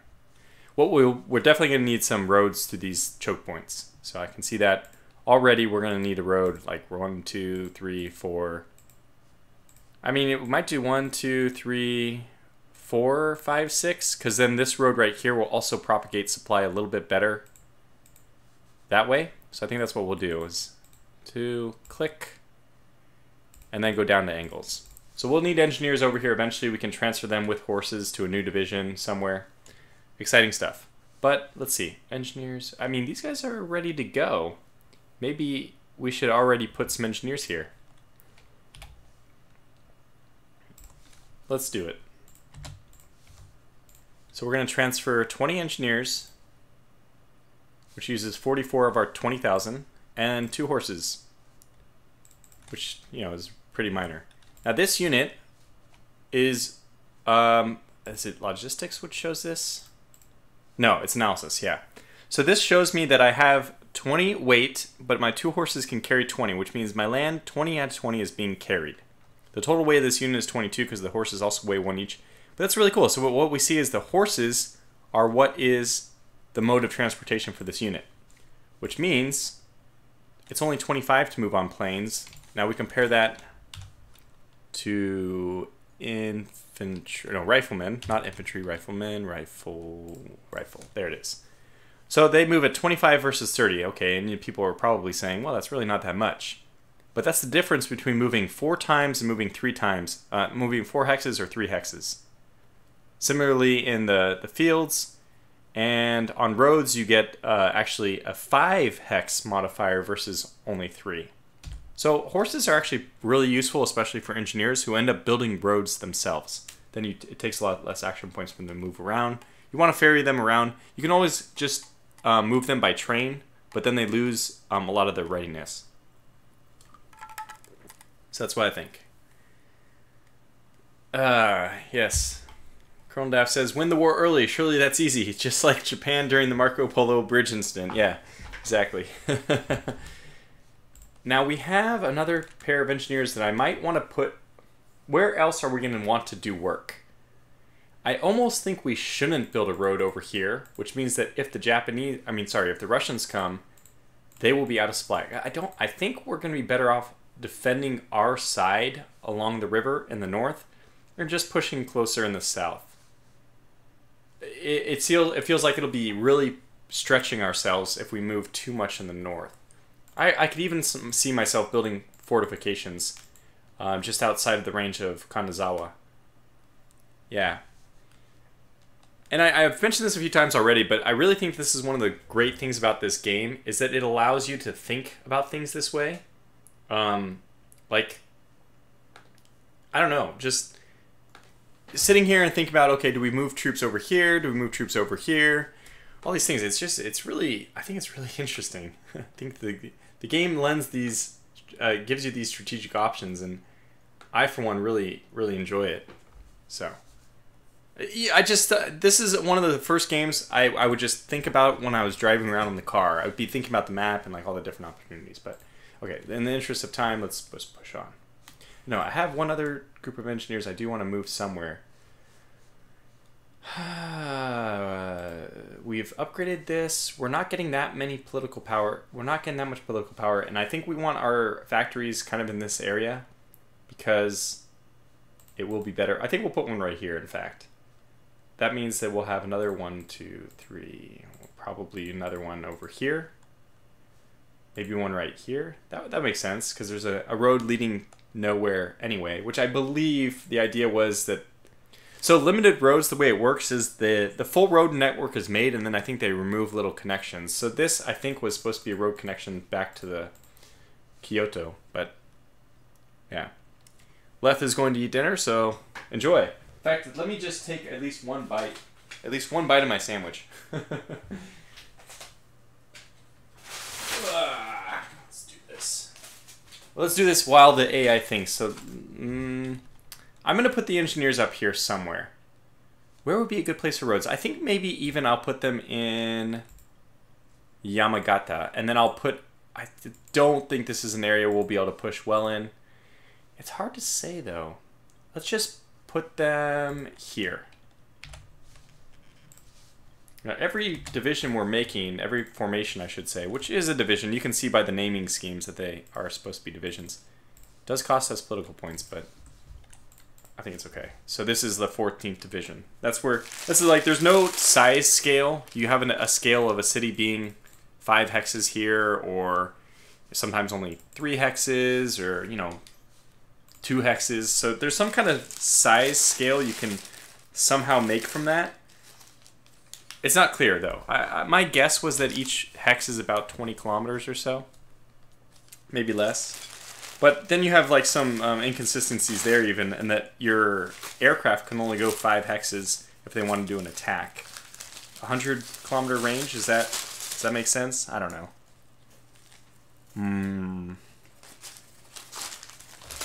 Alright, good. Gotta keep our troops well fed. Actually, Colonel Daft points out that the AI looks like they're heading south. Why have I not really considered that? Because that's obviously an impact what we do. If we can't, we might not be able to move south like I was really hoping. Having some logistics issues here on my desk, my tiny desk, but it's better than a dresser. All right, so I moved my troops out. This is all good. And we don't need horses. I canceled that. Yeah. Okay. Good. That screen, by the way, shows you what the AI does. Oh, they declared war on me. How nice. We don't start at war. I forgot. Oh, yeah. This is going to be difficult. They're pushing hard to the south. What are they pushing with, though? Let's just go find out. We're moving on.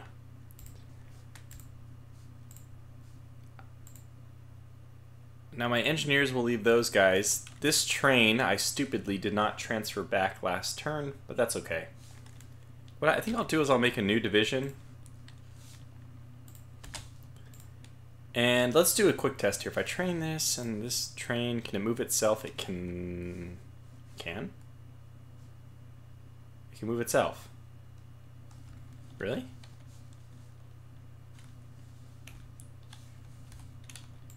How nice. So it can transfer itself back? Huh.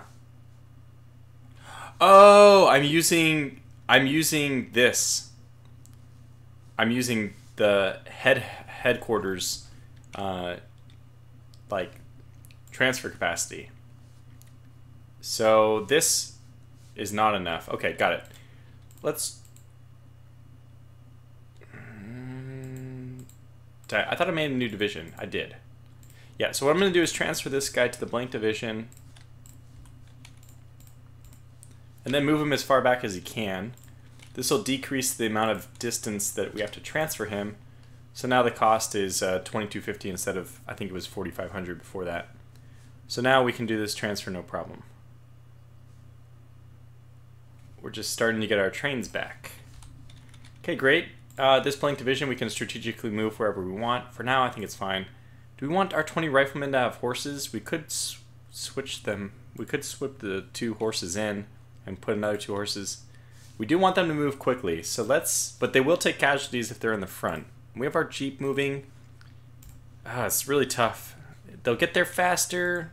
Let's do it. Let's do it. For these guys only, let's get them to take our horses. And now they can move forward. Fantastic. Alright, very good. Okay, so we're moving. We're on the offensive. If this is an oil we're on, eventually I will want to upgrade some oils. How much does it cost? Because this guy's sitting here anyway. Oh, he doesn't have the engineering points to do it anyway. And how much is it to build a road? So this is, down here it's saying 20 engineering points, 20 raw, and then 30 AP, which is just the movement cost to move in. So it takes 20 raw and 20 engineering points to build a road. Do I want to start doing that? I think I do. Plus, that way we kind of carry our ability to strategically redeploy with us. So we'll move there, and I can build one more road. I'm only going to be able to build one road per turn, but let's go ahead and start building that road. Colonel Daft says maybe they went cavalry or Jeep heavy. It's possible they're even just moving normal troops. So we're on turn 3, I think. Okay, so it's sad that they never implemented just a turn thing. It's supposedly September 1st, 1935. This day never moves. You only advance by 1 month per turn. So I guess I don't even remember when we started. Somebody would have to tell me. So, but let's see. 1, 2, 1, 2, 1, 2, 1, 2. So if it's been 4 turns, which I think it has been, right? Then I think that they're just moving infantry in spots of 2. And they're just advancing because it looks bigger. But it's small, it's incremental. In fact, there's a way we can do history. There's no history to report, so just expansion. So it doesn't show us how they're expanding. We don't have enough recon to see anything, I guess. But that's fine. Alright, so we did get Kanazawa. Nice, very nice. Let's make sure we secure... I'm going to move the train this way. Maybe even both trains are moving this way because my Jeeps are the ones I want to start moving forward. If we can secure an oil, even for a turn or two, just to slow them down a bit. 95 or 80, so... I guess... Let's move here because it'll propagate our zone of control further along the water. We have another Jeep which can do the same thing, basically. We have our infantry, which I'm not sure should even move this way anymore, but we'll do it. So we'll move another Jeep there. Okay, we moved one train, and they're 5 men, and there's another train with 5 riflemen. Now, the riflemen ought to stay here, though. But then what does the Jeep do? Because I need one Jeep to go... I need one unit to go to the oil, one to the city. And by the way, this is supply. Let's get this one to do supply as well. Good.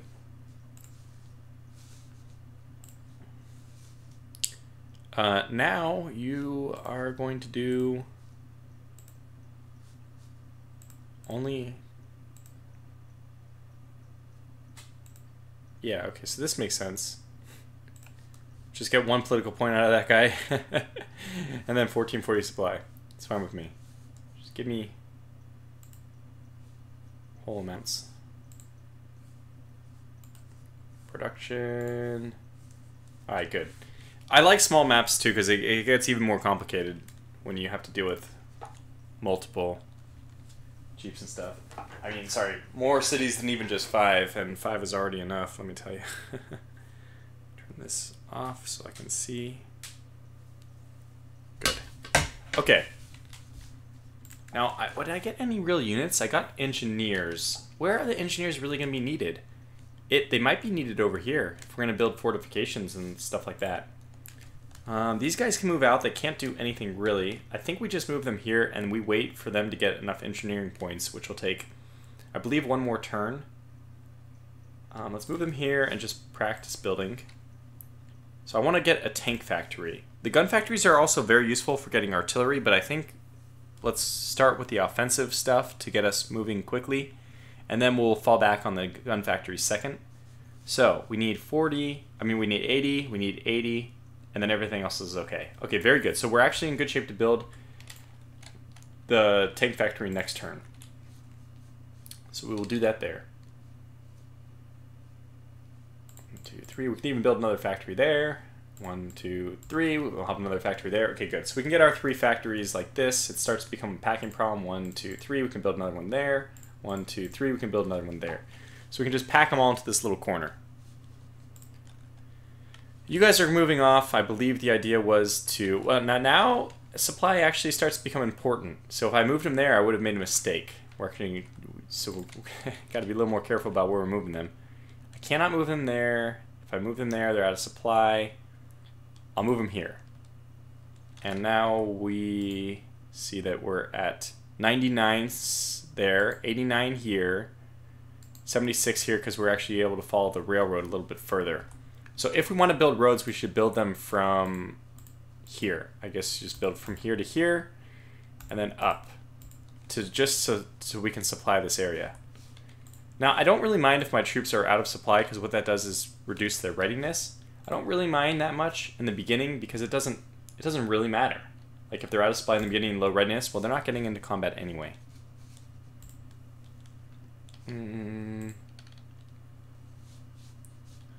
These guys, I just don't know what I wanted to do here. Probably build a road, but raw materials are such a valuable resource. I can't say that that's what I want to do. I might want to build a road this way, though. Let's get them actually up there so that I can get ready to build a road down if I need to connect to their oil or whatever. Now, I guess if I connect here, no, that it can't go through enemy territory, which obviously that will, so... Okay, so we have this unit, which I'm just going to strategically redeploy. We have to select here, transfer. Okay, good. So this transfer is now to here, so that makes sense to me. Do I want to put the engineers anywhere else?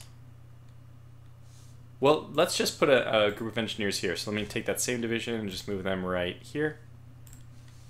And then I will transfer directly the engineers and 2 horses. Very good. So we can do our advancement of supply lines there. The railroad. Still have a jeep and a train. Now, I think I'm going to move the train this way. And then I'll move the jeep towards the front. Okay, good. So we're all set here. I think that turn's done. Double check our production lines. Mainly this one. I don't think I need more engineers right now, so we might just go full political point production. Yeah, indeed, I think that's what I'll do.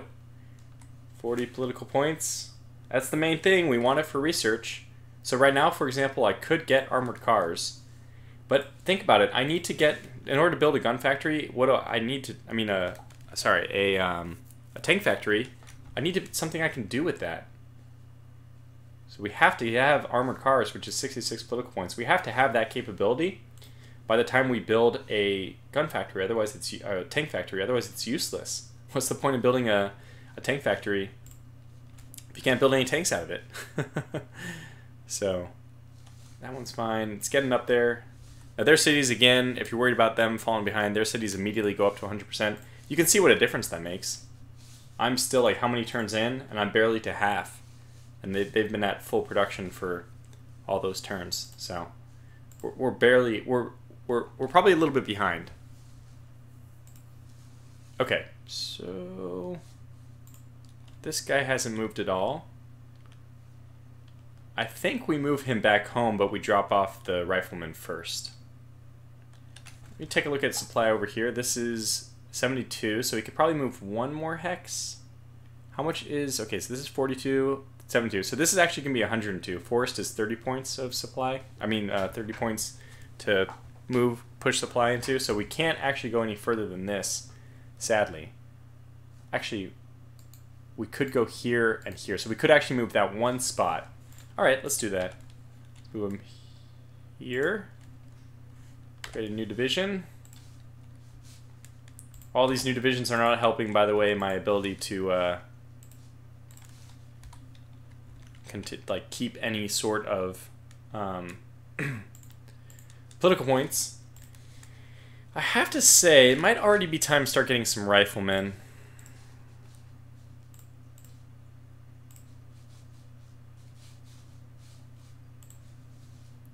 Yeah, 40 more riflemen. It's not even that many, but okay. I guess for the time being, we'll just push that guy on. We'll get this guy to go as far as he can. We'll transfer him back. And now we have, actually, I think we probably have plenty of trains. Get this rifleman. He can't move anywhere.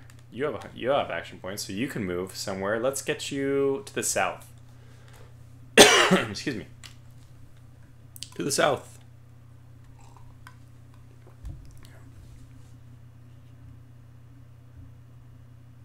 I don't know why this is showing this way. There we go. There we go. Okay, very good. Finally fixed this thing. I can see that we have 20 people watching right now. Very good. Welcome everyone. And if anybody has any questions about this game, like I'm kind of doing things very quickly. Just my fingers move like on their own accord. But if you have a question like, what are you doing? What does that mean? Feel free to ask. I'd love to answer any questions. All right. I think we're ready to end the turn. This guy, if they're grayed out, they've used all their points, but this guy keeps scaring me. He doesn't have enough action points to move forward, though. He only has enough action points to move backwards. So he's not interesting. This guy can only move backwards, so he's not interesting. And everyone else is done. I think I got everyone set up on supplies. Yeah. Okay, then end the turn.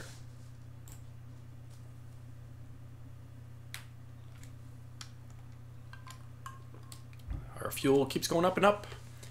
So they've crossed the line here. I mean, they're basically just, they move this way, obviously. That's nice. We're going to get in. I think we're going to get there. And the horses are helping. We're actually getting into angles, which we could not do without those horses. Martin Bendick asks, are you going to make some videos on Advanced Tactics Gold? I do have some pretty old videos on it. It was the first series I did, the first real series I did. I did like 3 videos on Kerbal Space Program back in like 2012. We don't even talk about those videos. They're so old, so obsolete, some old version. Anyway, but Advanced Tactics Gold was like my first real series I did. And I did 2 series of them. So I do recommend, if you're interested in maybe watching the second series. My audio equipment was already a little bit better, I think. And I was starting to get better at explaining stuff. Otherwise, for future content, it's on my list of things to do. But as Leth already mentioned, people just rather call that the list of things I'll never get to. So now we have to be careful. I think I've already advanced beyond my supply line. Yeah, so this is at 111, so I absolutely need this road to be built. Luckily, we can build one because we have enough engineering points. In fact, we have enough engineering points to do another one. And that is going to make a big difference, so let's do that. It is costing a lot of raws to do this, but luckily at this point we have an income of 160. So that means that this guy, who probably should have left him on the road, you can build the road first and then build the people, or put the people through on the road. So although this shows rail, it really means main transportation vein. So it's both rail and road. So I should have built the road and had the Jeep on the road so then he could take advantage of it. Still, we're making good progress. We have taken one of the enemy cities. I don't think I have the ability to really do anything. I guess I can only take political points from them. I'm not even sure if I can do political points. Now, I might be able to steal political points just because I don't think I need a road to connect that. I have one more turn anyway, and they'll have 40 engineering points, so they'll be able to move. We'll be able to connect angles next turn anyhow, but... So those horses were really, really, really beneficial. We were able to get to the town and send our Jeep a little bit north. As soon as this Jeep... By the way, I'm an idiot. Again, stupid. Really, really stupid things, and you can't undo or anything. I wish you could. If I had gotten this Jeep into angles as well, he would be able to move freely along the road. Now that's not a huge difference. He moves only slightly faster, but it's still something. And I'm not sure I'm going to contest this area. I really want my riflemen to move up here, and then I want to deploy my horses back to home. But this is good. We have a good advantage. Now I think roads cost a little bit more. Yeah, 40 engineering points when you want to make them in the trees. So I could move up this way. I think that if I made my road here instead of here, I think we only want to cross one river though, and if I go here I'll have to go through the marsh, which really sounds terrible. I think I want to move it here. Yeah, it's gonna mean I spend an extra, I'm gonna do an extra road, but so when I get to here, I think that'll propagate over that. Yeah, I think we're okay. So your supply lines, okay, you're cut unless we do this. Let's do this. And now you're fine. Perfect. Great. And we need to get this guy, the road up. Oh, you know what? We can actually go 1, 2, 3, 4 to avoid building over the bridges cost 50 engineering points, so we might just zigzag to avoid having to build a bridge. Which means I should have built it here. If I'm going to zigzag at all, I might as well do it right away. So we'll build it right here, and then I can connect. I guess I could just do one here. I don't know. We'll figure it out. I'm probably going to end up putting a road here, and it'll interface with roads in every direction.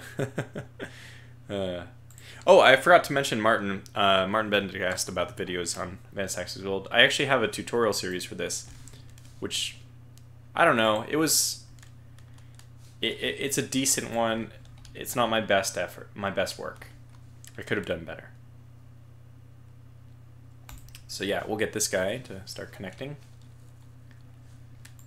These engineers, we're moving them this way just in case I do want to build roads.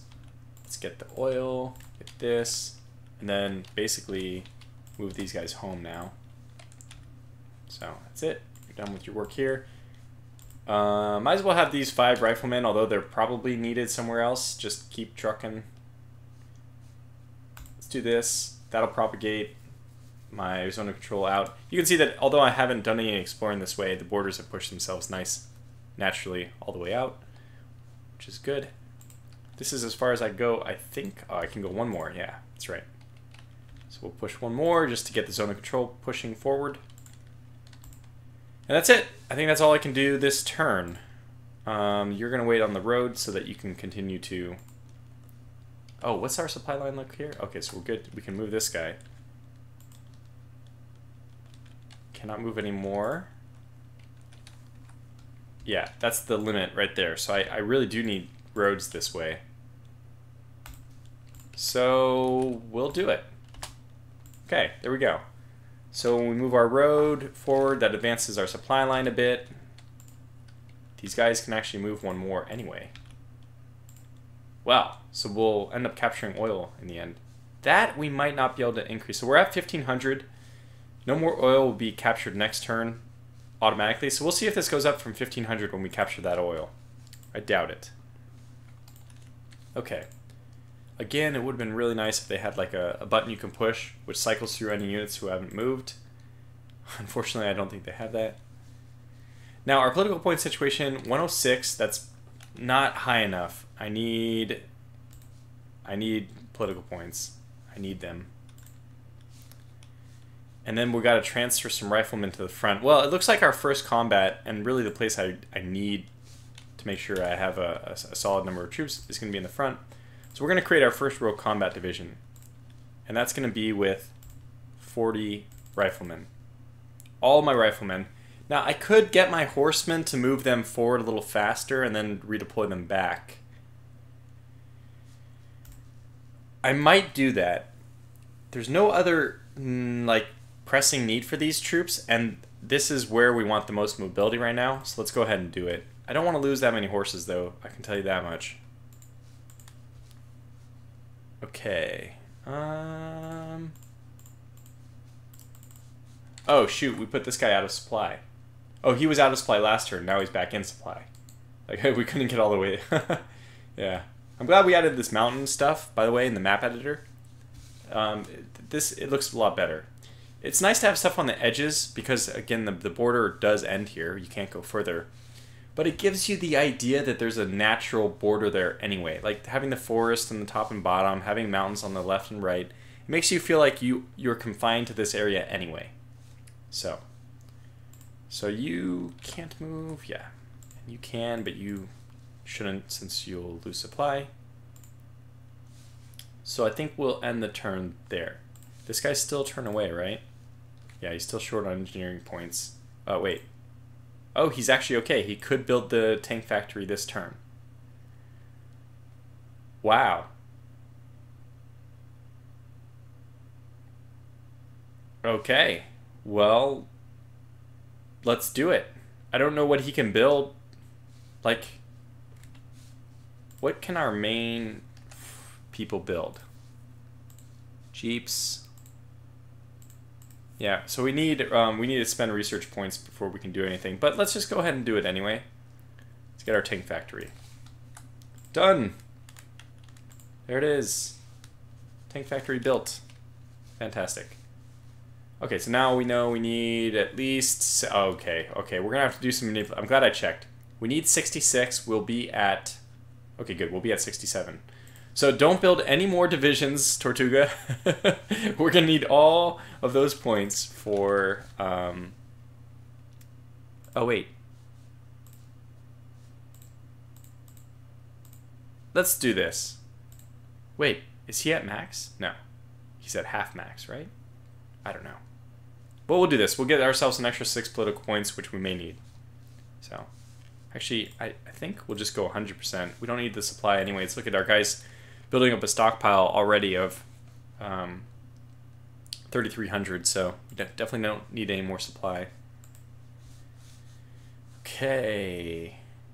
So all these little details, you gotta really think about it before you end the turn.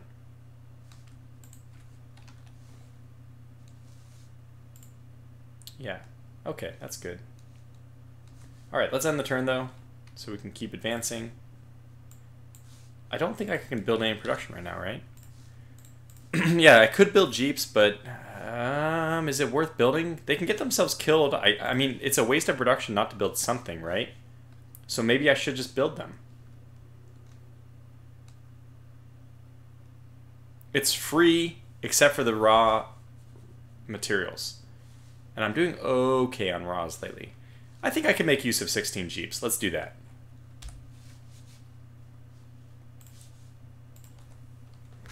Now we take a bite. Bite of food, please. There was no real anything to show. All right, so our borders are about to come into touching for the first time. Let's do this. There we go. So the excitement is palpable. We're almost there. And now the roads are connected. So in theory, I think I can transfer stuff all the way out here. So this unit can move... Well, he's a small unit. He's only got 20, so let's have him go to the south. Well, all right, let's first see what my Jeep can do. Wow, he can get actually pretty far. I could... These Jeeps, by the way, one of their main advantages, as you might well imagine, excellent reconnaissance. They have really good recon, 25 points, and this compares to, if I look at like almost any other unit, these guys have one unit, one recon. So Jeeps have 25 times even a single rifleman's recon rating, and I don't think there's anybody who has higher than one. Maybe like Rangers have 2 or something. I don't know. Anyway, he can get here, so I think we have to steer him that way. And these guys obviously should be steered to the north, so because that's when we're going to come into enemy contact first. These guys are probably like a middle ground. We could put them on the road, or I probably want them to combat, like get on the river line. Actually, this is a stream, not a river, so the penalties are less. So we'll move farther along the road.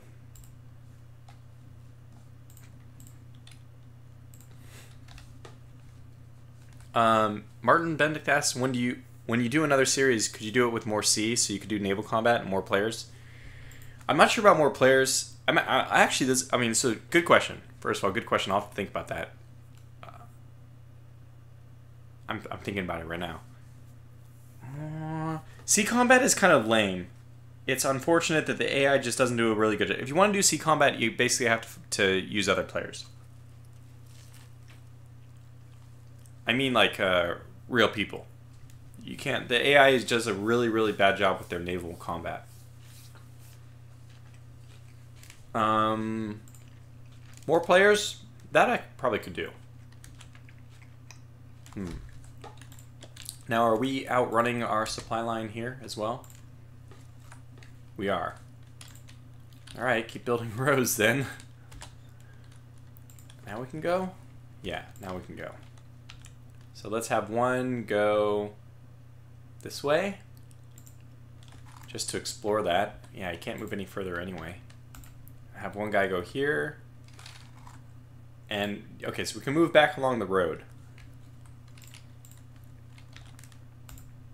Good, we're pushing on their side though. This is great news. We probably need these engineers to move all the way over here. Now, we could do that. We could manually move them. We could give them horses and like just wait. Well, we could give them a whole bunch of jeeps, I guess, too. Oh, and before I forget, I really want to make sure that I get my armored car production. So let's go buy the armored cars down to 12 political points. Switch production over to armored cars. And now we're really in the game. We're really doing well. Takes units a little bit of time to be transferred to the front and warm up. There's another thing I haven't talked about, which is experience. So this experience 34 is, I think that's the natural point it levels out. Troops that have 20 or anything less than 30 basically are still green. They're still training up. So my staff are up to 41. I don't know why. I think they might get experience for even claiming enemy territory. But the XP on my Jeeps, which are newly built this turn, only 10. So they will actually function pretty poorly with only 10 experience. That's basically like green. Haven't really even been trained up yet. So I have to be a little bit careful about that. We do have the raw resources, and honestly, I think one of my next things to do will be to build up the existing raw material that I have. So we can do this. This is going to take all their engineering points and more of my raws. That means that this guy can now move one north. Very good. We'll do this just for fun. So he's still covered. This guy unfortunately is not. Let's do production as well now. So we have that. That's fine. This is now going to give me fractions again, which I don't like.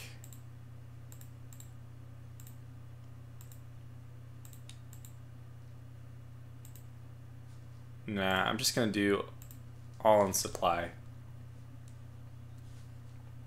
But this 1200, I think this is the point where we did 50-50, right? No. No. Okay. So just... Wait, how many riflemen is this? Is this an even number of riflemen? Oh, it is.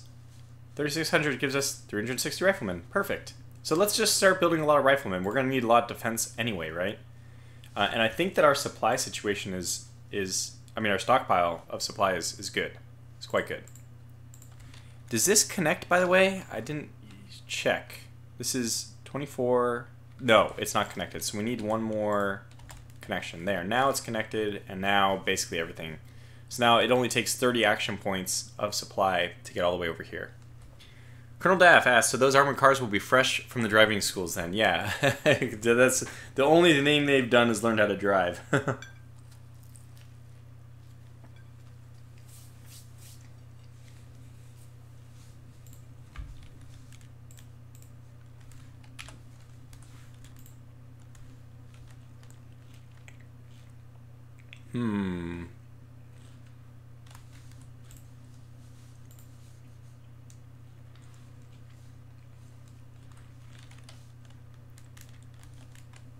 So it'll take 20 to do this, or it'll take 20 to do it on the road. So let's move them on the road.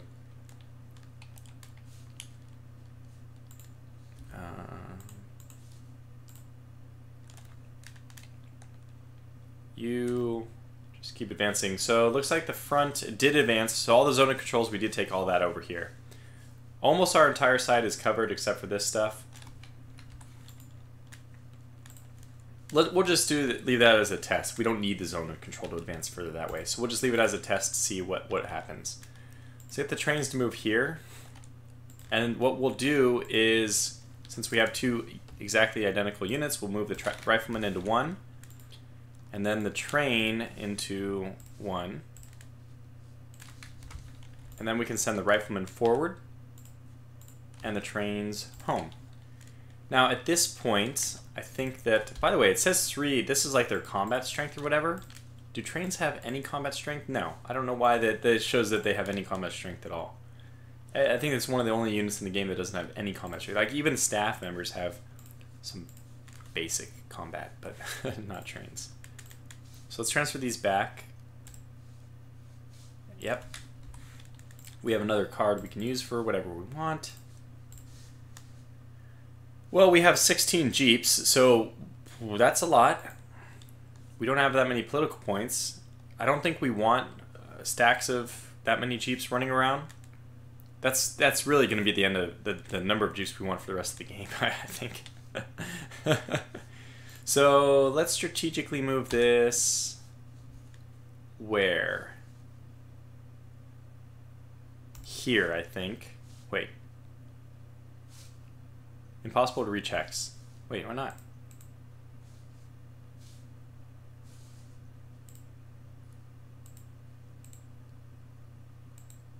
Oh, we can't move it into place we just conquered this turn, I guess? We move it here. Okay, let's do this. And we'll transfer an additional 2 Jeeps. Jeeps are not bad on the attack, but they're just so weak. And I think it's so not worth putting them into combat. I mean, because, yeah, you have 2 Jeeps, and sure, they're 45 and 30, but think how expensive these are to build. What was their cost? No, let's do this. Their cost is 500, so they're 5 times 1 rifleman to build. They're definitely worse than 5 times 1 rifleman in terms of stats. And normally you're attacking with only 2 of these, so even though their combat strength is like 3 times what an infantry is, and they're a vehicle too, so Jeeps, soft mobile, so, you know, actually if we compare them with riflemen, the riflemen will actually do pretty well against them because they're not attacking, they're talking, what is this? Soft mobile, so they actually attack at 26 for that, not infantry. So they'd attack at 45, they'd defend at 26, or they would attack at 26 and we would defend at 30. But you're going to have like 40 riflemen for every 1 Jeep, so they just die very quickly. It's a waste. Would it help for the supply if you move your HQ westwards, asked Martin? Yes, actually yes. But only by 3 action points. Because we're going to move them along the road, and the road only costs 1 action point in terms of supply cost to move. So the problem is we have this massive stockpile that we have to move with the HQ. So you can see that this is, for all practical purposes, this unit travels with the movement speed, this movement type. And you can see my movement type here is IMMOB, immobile, because it has too much supply stockpile, it can't move. So the answer to your question is that yes, it will help, but the realistic answer to your question is it's not practical.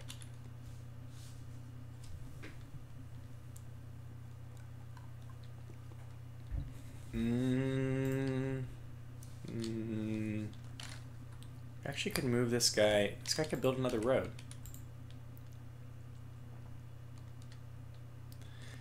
I think we build the road here, then up, then down. Okay, that's it for him this turn. But that gets us a little further. Can he move a little bit further? He can.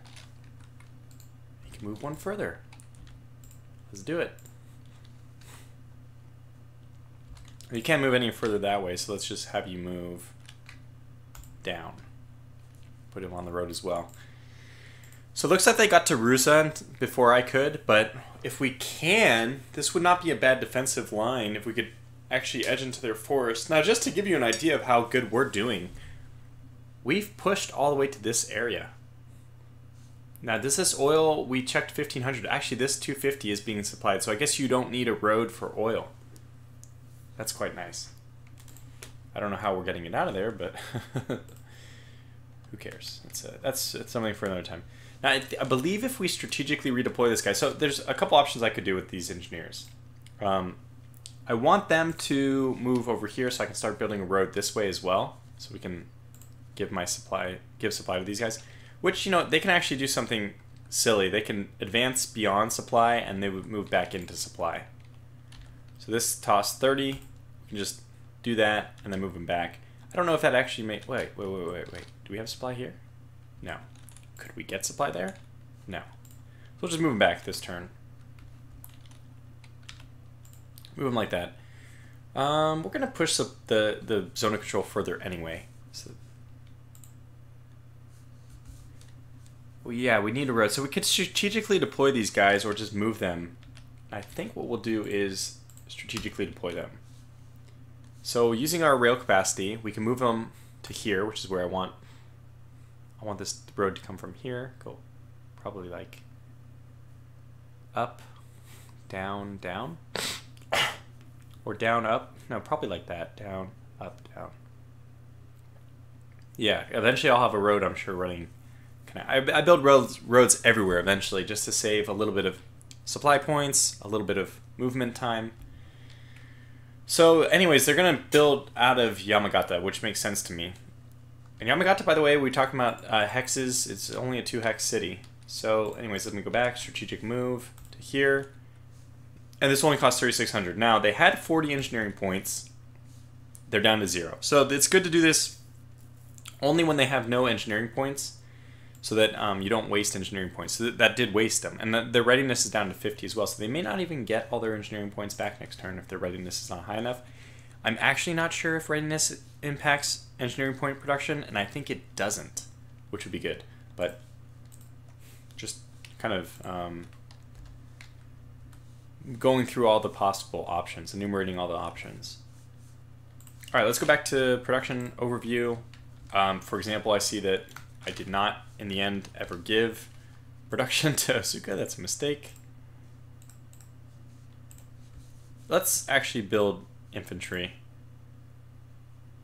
Let's build riflemen from this one as well. I want to go to the production overview. So now everyone's building something that's good. Angles is it's not possible for them to build any units because you're not allowed to build. You're not allowed to do anything but political points out of towns which are not your people type. So my people type are Japanese. These are the Russians. So basically their people don't cooperate really with me. I just get a little bit of research out of it. And almost none. Okay. I think that's it for this turn. We made a lot of progress though.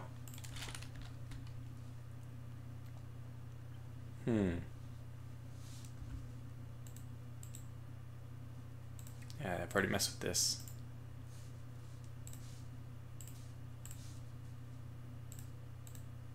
Yep. Okay. That's fine. We'll build up our supply stockpile. It'll be important later.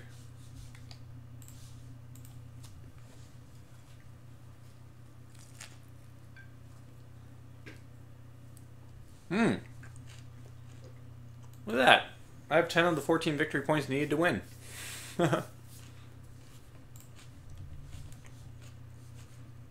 Alright, our borders have met.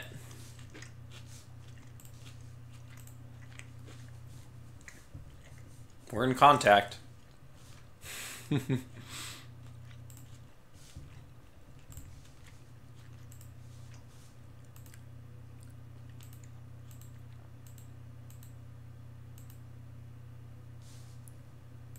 So, what to do?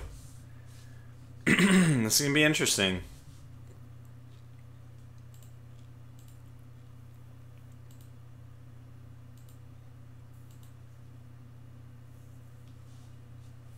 This is going to be interesting. I think we slowly advance our main infantry force forward. they are probably right here. And we can, I think, still get to this town first. Oh gosh, we're just not going to be able to get there. What a bummer.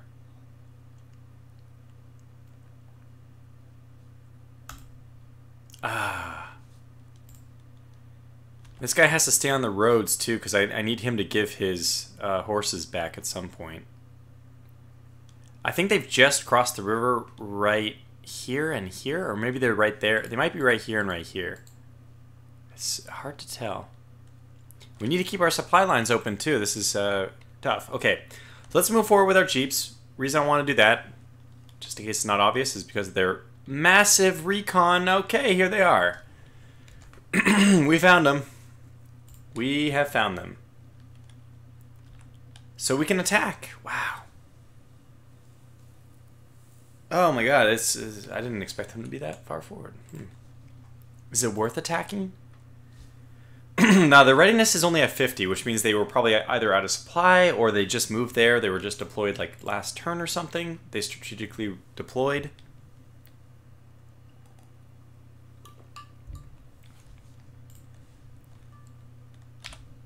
We cannot attack with these guys because same thing with your action points. There's an action point penalty for moving into enemy territory. There's also a 10-point action penalty if the enemy has zone of control. So you can't move through enemy zone of control easily. You have to slow down. Let's move here. Okay.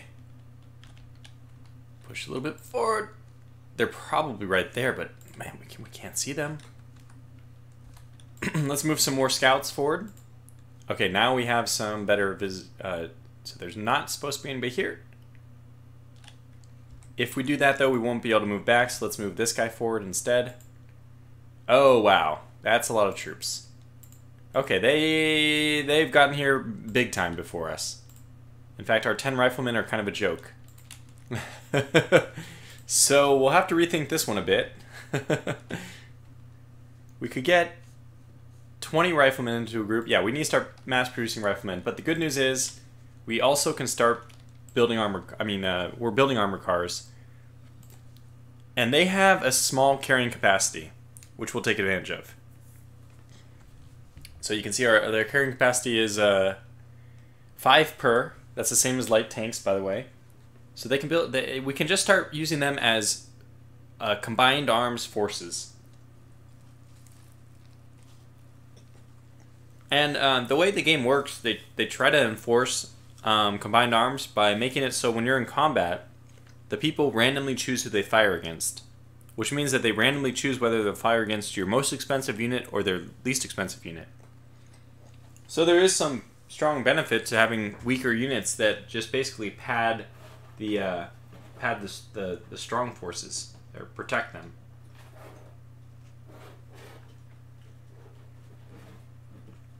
Taking a bite, sorry, excuse me. Okay, so this is really interesting. A fine pickle we've got ourselves in. I don't know if we should even worry about Kalinin. It seems like it's just not worth it to try to hold that. And it's really easy to push back to it, but we'll be cut off if we try to take it. So I think what I'm going to end up doing is putting the brunt of my units into trying to hold this, just to hold angles. At least if we can deny them one production center. They basically got there first. Josh Street says, Tortuga, so the weak units are human shields for the strong units? Yeah, basically. But effectively what it does is basically is promote combined arms. Otherwise, if there was not, if there wasn't a mechanic where if that mechanic didn't exist, it might be better to just build pure tank forces. But now, because it doesn't work that way, there's an incentive to build like combined arms, which I like. I also don't want to be attacked by these guys, so I will move. I'm even going to give up ground. I don't know. I probably have to give up a lot of ground. Yeah, we're going to have to move all the way back, I think.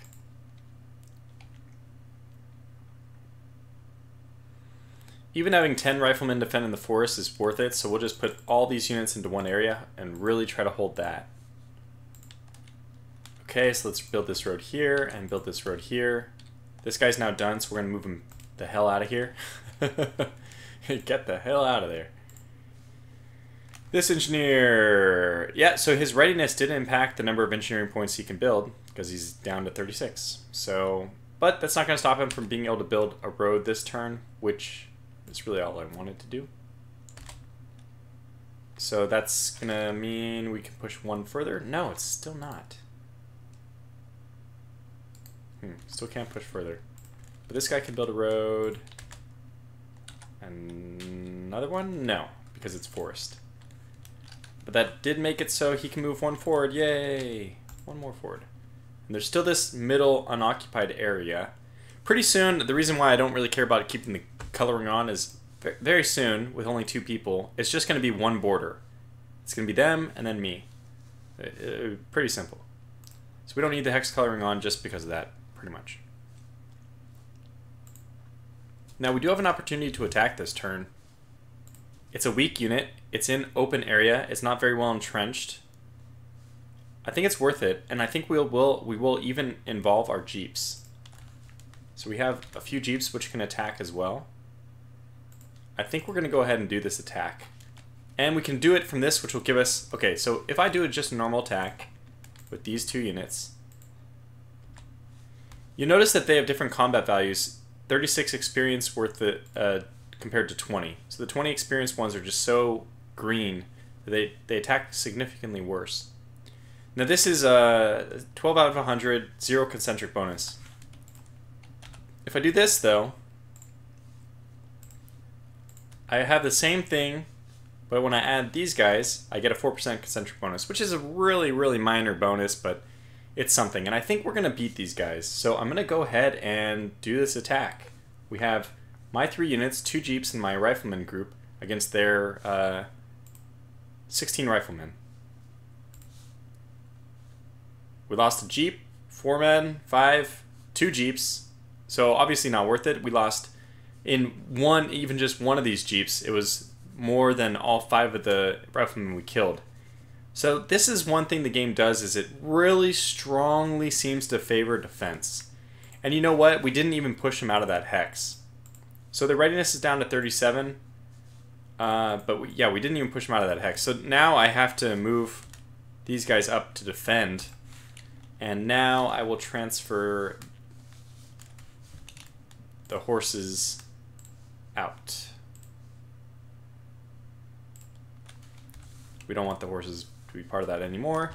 And that will at least, that will at least protect my jeeps there from a counterattack. So things didn't go nearly as well as I was hoping there. I think these engineers need to get the hell out of Dodge as well. Although it might be nice to build a fortification here. And there's not a whole lot else I need my engineers to be doing at this point. So we have a small political point creep. Yeah, absolutely what we need to do is we need to get these armored cars somewhere.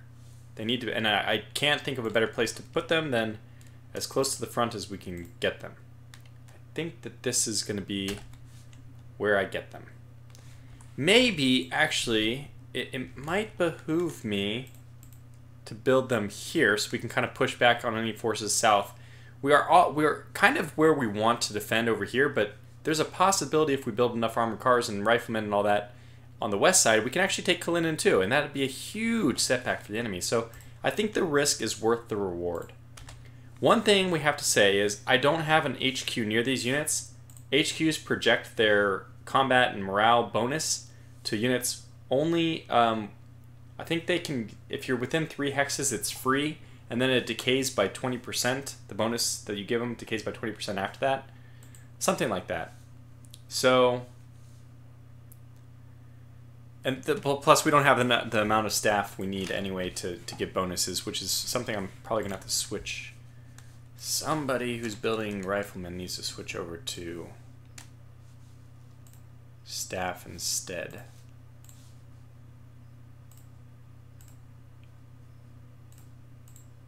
Yeah, let's do 18 staff.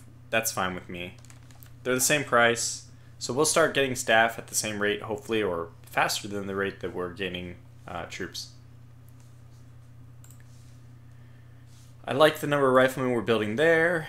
This seems like, yeah, that's a political point number. Let's get political points there, which is the best. And this is not, so this is this at full strength then?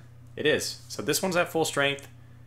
Now we drop it down to like not much, and we do political points at 50, that's right. So it's either 50 or 100 to be an even number.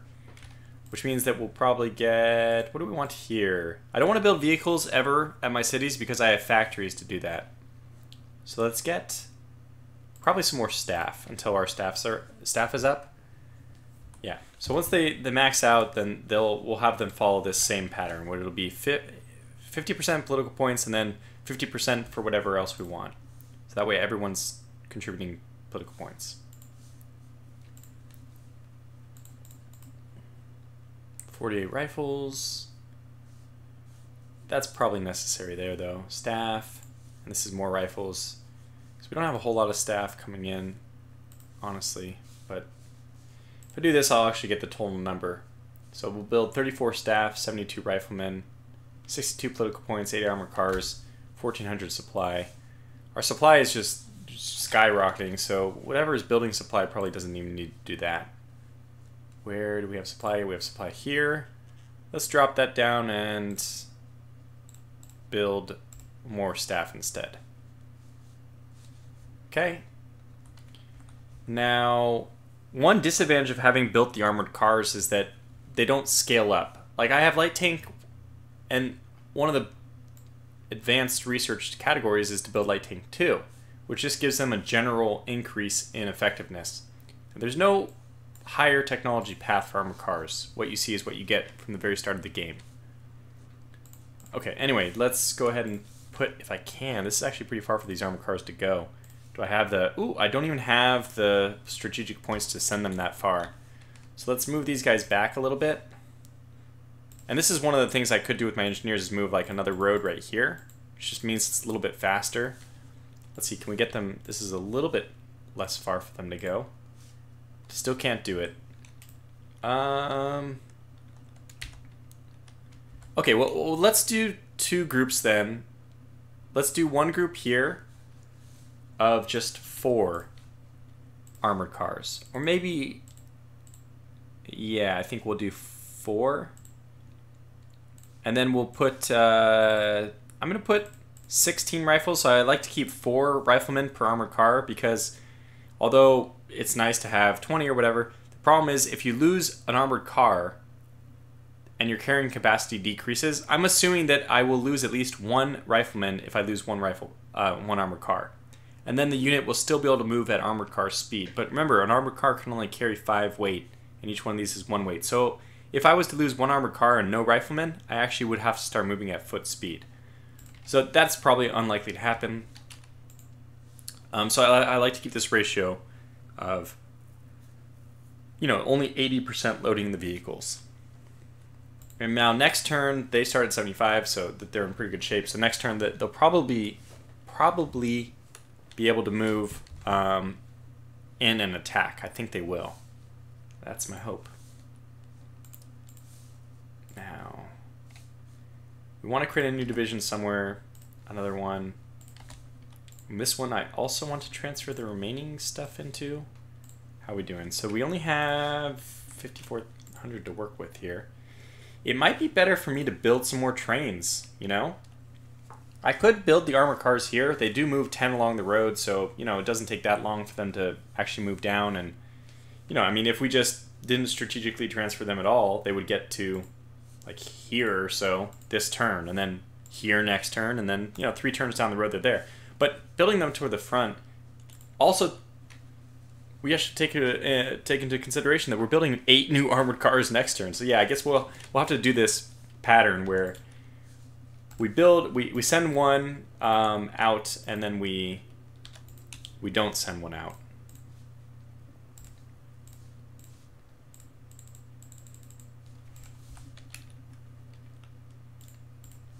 So this one will move here. That's pretty good. So next turn they'll move like here. Yeah, 3 turns until they're in the fight. It'll give them a little time to get experience because, you know, fighting units at 10 experience is not ideal. Definitely not ideal.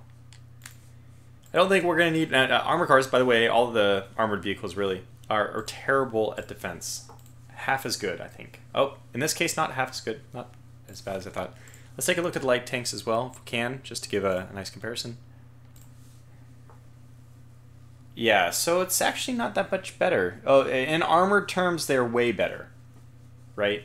But in terms of effectiveness against infantry, considering these are half as expensive, armor cars are pretty good. And look how, I mean, I was looking at soft mobile and artillery, but look how good they are against infantry. Exactly the same. It's really nice. So, I think it's not a bad decision, you know, in the very beginning to do some armored cars. I think we'll get some good effect out of them. Definitely, I hope so.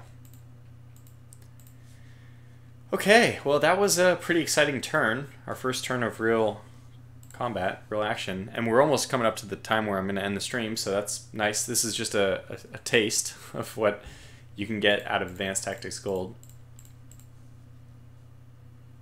We have some mistake here. Oh no, this is angles. I can't do anything but political points at angles. And you are a solid number. Okay, good. Let's check that one more time. Everyone's at 100%, right? Yes. Yes.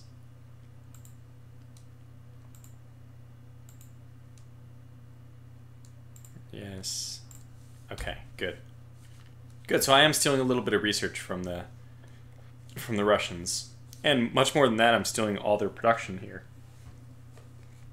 So yeah, I think this engineer will probably be tasked with building a fortification on this side. And I think I will build a road from here. I could either build it from here, here to here, or I could build it from here to here. Either way is okay with me. If we can't hold that, would be harder. It does cost raw, so this shorter one is nice. That takes 3 roads versus 4. 1, 2, 3, 4, yeah. He also has the problem of actually being in combat, in harm's way for the first road. If they push at all, the roads aren't connected there anymore, which is not nice. I think I will still build it back here. I think I will, because this is like the most efficient way to travel north. Yeah. Okay. It'll also help if we want to hold the mountains at all or something like that. Some crazy other plan in the future. Alright, let's see. You have engineering points? No. And we already did all these engineers. No way of telling unless you click through them another time. So this guy would have been left behind. Let's get him towards the front. Yeah. Looks good. He just can't move, right? Oh, he can move here. Let's just do that. Oh, he can move there. Even better. So what I'll probably do then is combine these into one. And then strategically move this. I can't. Okay, well, when I connect a road here... Can this guy move? No. I wish I could strategically deploy with trucks. Oh, let's use land capacity. Yeah, that's it. So you can redeploy them anywhere on your lines because you just use the other thing, land capacity. Or now I can use rail capacity to move anywhere I want. But don't think there's any... Oh, I still have all those Jeeps. Lots of Jeeps. I think we'll move some Jeeps here even. They're nice to have for scouting. So we'll get them to contribute over here. I think we have enough Jeeps in this area. One less since we did lose... Well, we lost 2. So you know what we'll probably do then is transfer this into one Jeep thing so we don't lose a division card and strategically move. Can't do it. I'm going to do something weird. I have to split these into 2 groups just so the division card doesn't get attacked and then destroyed. If you lose a division card, it's 1 political point, right? So I don't want just a blank card sitting there. Alright, very good. I think this is a good defensive place. We'll have a few reinforcements coming. Do I have any riflemen, by the way? I thought I did. Yeah, 16. So maybe we can start equipping some of these guys with more riflemen. Can we get as far over here? We can. Okay, let's just move as many as we can, which is not all of them, but we can get 11 more. Let's just call it 10. Nice even 10. Get 10 more riflemen there. That does lower their readiness a bit, so we have 20 riflemen. I mean, this is not bad. This is a pretty good defensive point now. I like it. What I am definitely noticing that we have a shortage of trains, though. We probably want to get up to 20 trains. Do we need the political points? I mean, we do, because if we can get machine guns, we'll gun down their infantry a lot better. That would be a high point for sure. Okay, but for now, we'll just make do with what we have, which is no machine guns. And I think we're ready to end the turn again. Let's hope so. Alright, we're in contact. The enemy has attacked. They have a lot of units, my god. How do they have so many units? So we didn't lose any in some kind of attack that they did. We did kill 8, though. Let's see what that was, history-wise. So, their turn was... Up here they advanced. Down there they advanced. They moved even closer. That's scary. I think we did keep them from taking Kalinin, though. And now this is where their attack was, where... I don't see it. It must be... Oh, it's here. So they attacked here. They attacked... Wow, that's really stupid that they attacked into the hills. So they lost half their group. They started with 8, they lost 8. I mean, they started with 16, they lost 8. They're down to 6... I mean, 8, I suppose. Math is very difficult. They moved those units back. They moved a fresh unit forward. That makes sense. They did a little bit of pushing in the north. A lot of pushing in the north. Nearly cut us off. Almost lost the road. And pushed there. Wow.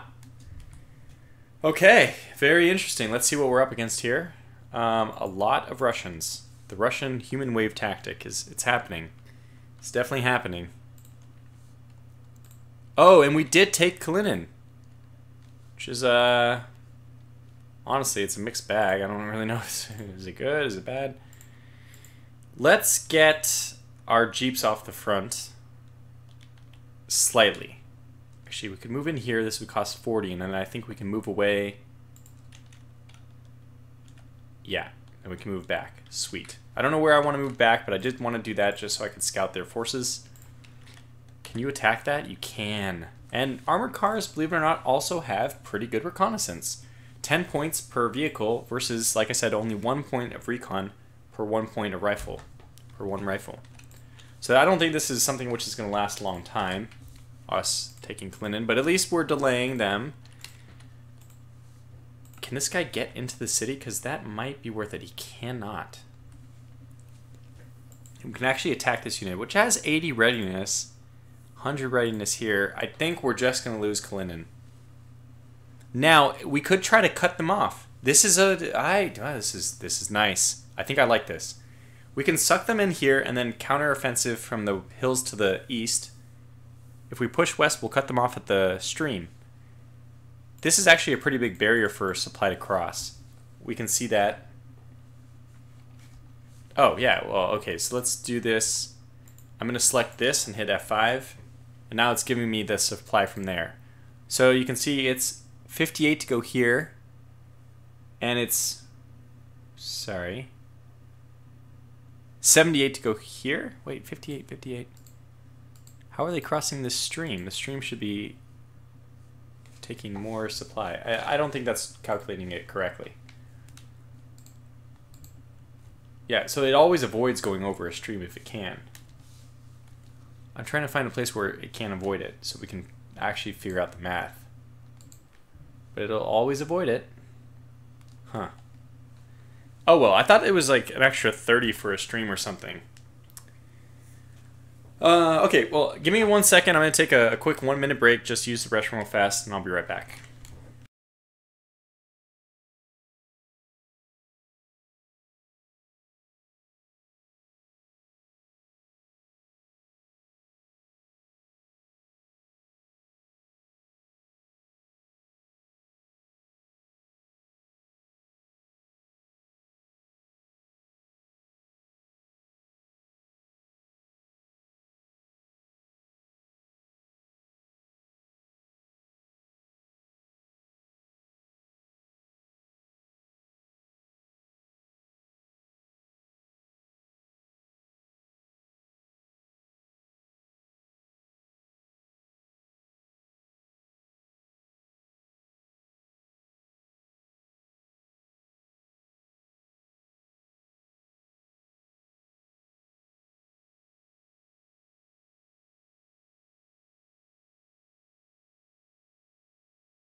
All right, that was a nice quick break.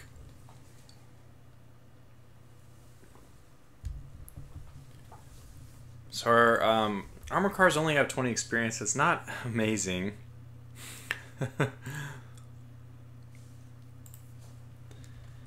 I'm having a hard time deciding whether to send these guys north or south, because we kind of might have been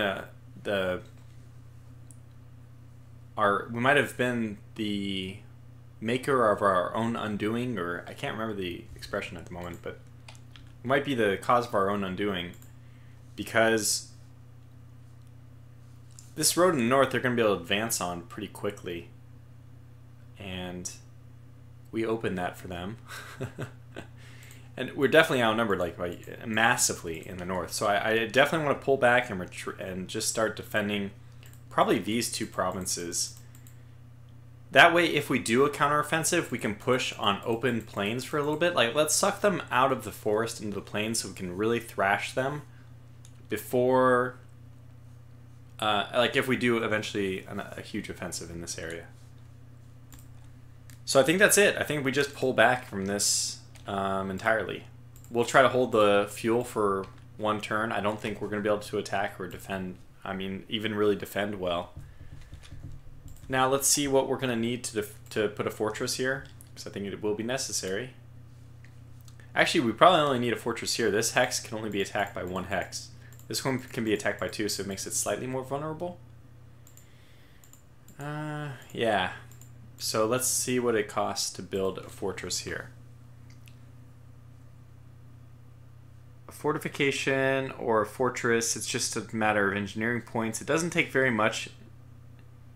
Political points, or 1,000 supply is really not that much.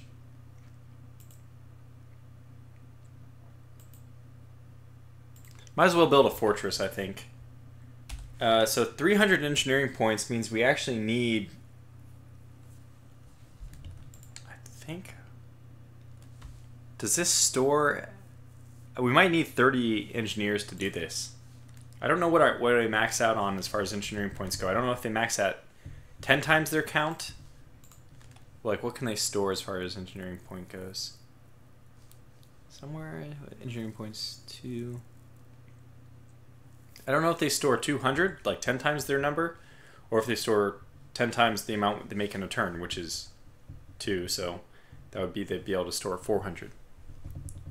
Colonel Blaff says, maybe we have to be more reactive with our armored cars until we get more of them to the front to make a more cohesive attack. I have like this really strong sense that I should be sending my armored cars that direction, so that's what I'm going to do. And I'm not sure if this is a good attack or not. Actually, we can do this attack from 3 sides. I can move that guy and attack. So this doesn't seem like that bad of an issue. The question is, what is up here that I can't see? And if I move this guy north to attack, that means I'm basically saying we're not going to defend Kalinin. Now for the reasons, oh, I see why. This is a road which is already across the stream. I didn't see that earlier, but that means that, yeah, supply can actually move easier through here. So it can just go like this. But if we can cut off this area, if we can just, we have to get here somehow, which would be difficult, but if we can actually take this, the fringes of this mountain, cut off movement of supply, so it has to go over this stream, then this area will probably be very low on supply. I don't really see a way we can defend this. I really don't. I mean, sorry. To be very specific, the way we would defend this is by using this armored car in the west, but I think that means I'd kind of give up the east. Which is the important thing. In fact, we're even controlling this raw because they haven't stuck a unit on it yet. And you can see raw is going to become more and more important. It takes 80 raw right now to build any of those armored cars. And I think I'm going to have to build a few trains so that I don't have this problem, so I can push my forces wherever I want them. In which case, it's going to take even more raw. We'll try this.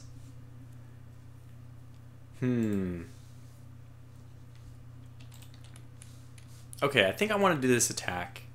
You gotta attack very opportunistically. And ultimately we need artillery as well, so we need a gun factory. Have they built any factories yet? No. We need to get started on a second factory as well.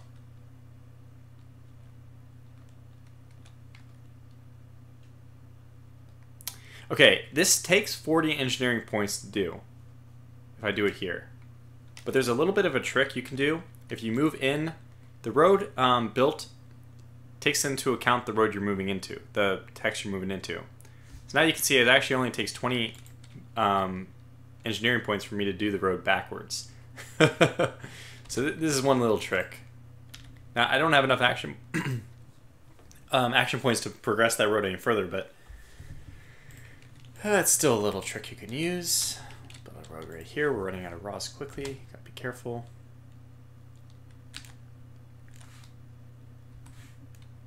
Okay, and then the next time we'll move here, and then we'll build the road backwards. Oh no! Sorry, that's not what I want to do. I want to build the roads forwards. Sorry. And this guy will just move here, I guess. We still have supply. Yeah, so we have supply. One more. Move this guy forward, and he can actually move forward too. All right, let's do it. We're getting to the point where we're going to start running into their forces. There's a stream here. Marsh, so this is probably a good place to hold, or even exactly where we are. We should probably hold something like this, these 3. This unit will be able to be attacked from 2 spots, but they'd be in the marsh to do that, and that's pretty risky. So yeah, I like this. We'll just hold this. I don't have any plans to push through that, which might be a mistake later. Maybe we should be pushing on all those. I don't know. This is the decisions this game presents you with, really. Let's move this one north. I don't know what that is, though. The problem is I could know what it is if I move this guy over because... Alright, well, let's do it this way.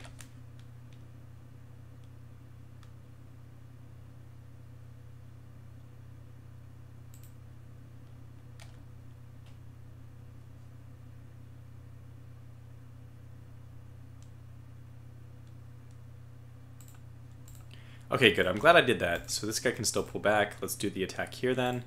Move 1 infantry that way. Okay, so we'll do the attack on this guy. We'll bring into the battle this unit.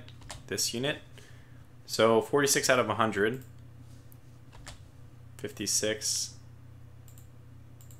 We already pulled the armor car back. Oh no, the jeep's here. But I'm not sure I want to attack with it. They're so vulnerable. And we already have our concentric bonus. Now the concentric bonus should jump up to 10? 20. So surrounding from 3 sides is actually quite good. And we will attack with all these guys. So now our total combined attack strength here is really high. We're probably at maybe 130 or so. And they're at 23. And normally you want 3-to-1 odds. So this is over the 3-to-1 odds. I find that 4-to-1 is like the minimum to really do well.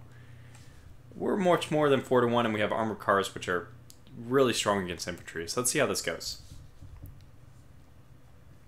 Whoa, that was perfect. Very successful attack. I just will show you that you can actually break down in each round what each unit did. You can actually see like which one attacked who, what division. They all do stuff. But the kind of like number picture is, I mean, this gives you a nice general overview, and then you can switch to the numbers. So we can see I gained experience probably. My experience did not go up. And there's the defender actually experience went up. Huh. Their readiness is totally trashed, but they'll be retreating back out of the hex anyway, so I won't be able to attack them again. 15 dead, 6 retreated. I lost 2, and only 2, and the 2 I lost were just riflemen. So 2 to 15, this is a good ratio. I think about things of always in terms of ratios. Let's figure out what they have in the hex next to it to decide whether we want to advance or stop. I think in this case I will advance. I'm glad I didn't attack this guy because I don't want him to push forward yet. In fact, this guy can actually continue the attack. Who else can do that? Ah, geez, this is quite good.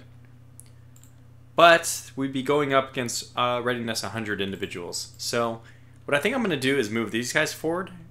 No, maybe not even. Move these guys and these guys. Now, you can attack this unit, which is very low readiness, 16 of them. I'd only have 10 and yeah, that's not worth it. So let's pull this guy off the front. And I really want to pull this guy off the front too, because I want to get rid of his horses. I want to send his horses back home. Those are valuable.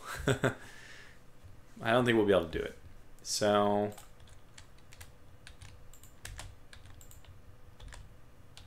okay, great. So we are able to do that. That's nice. I'm going to leave him here because I'd really like to move him forward even so we can take this territory. I'd like to push so we can hold this stream. I have a feeling that that's what they're going to do next turn, is just jump across. And I have no way of stopping that, or do I? No. This guy would have not... He would have to have not attacked this turn, but obviously it's too late for that. Okay, well, at least it's good news. We didn't have a very good first attack, but we did have a good second attack. We pushed them down the road a little bit. Hopefully that'll secure more of this mountainous area. We'll have to start moving more. I mean, we just desperately need more riflemen in this area. Like, massive numbers. We're going to give up Kalinin, and if they don't build a road over there, it's still something we can eventually cut off. If we can cut off this road, or if we can just cut off how that road propagates its supply. If I look like this, yeah, this is still yellow for them, which means that they'll be spending a little bit of extra supply to get the supply there.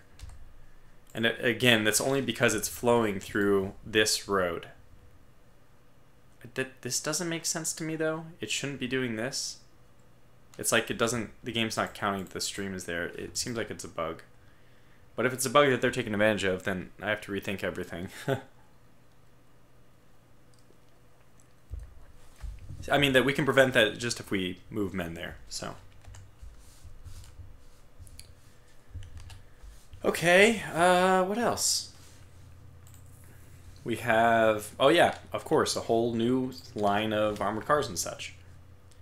I really think we need this number of trains.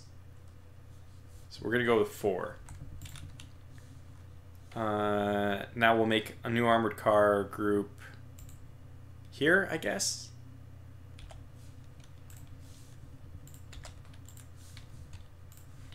Do the same thing. 1, 2, 3, 4. Oops, 1, 2, 3, because one already started there. Ah, we're so close, actually.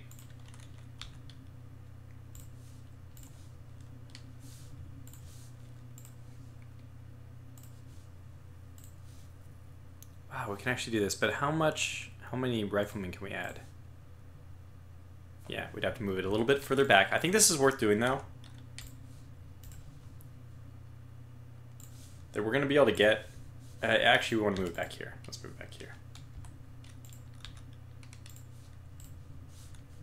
So it takes 2 turns to get here, or I can just do one big blob, and that's 4,000. I have 4,000 left for riflemen. And I'm going to be able to do, yeah, that and then some. Okay, that's quite good. I think I'll even move it, like, this unit cannot move this turn, but 1, 2, 3, 4, 5, 6, 7. Yeah, it can't do anything next turn anyway, so let's just move him back. 2 more hexes. The reason I'm doing this so far back is because I want enough rail transport to do some riflemen to the front as well.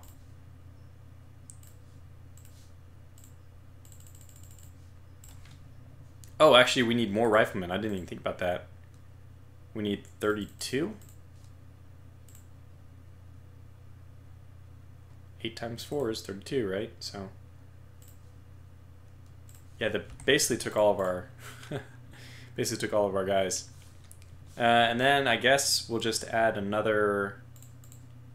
How much points do you guys have? 640. That's basically nothing. I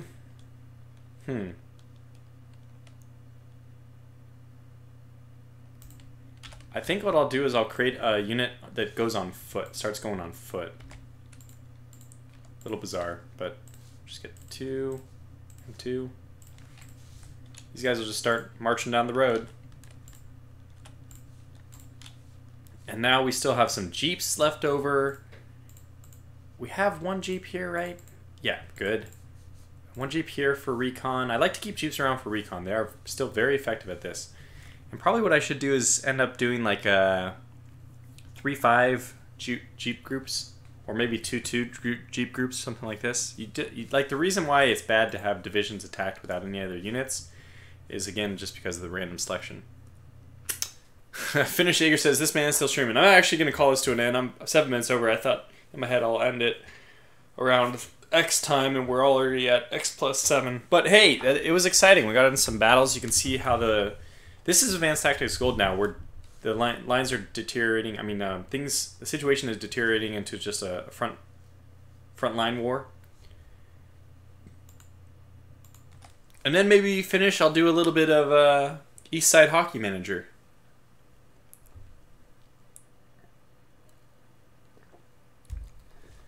But I won't be streaming that. Or maybe we can get a game of War Dragon. Should I stream that? Finish, rally the... oh, you don't have War Dragon. Oh. Sad times. Oh, boy.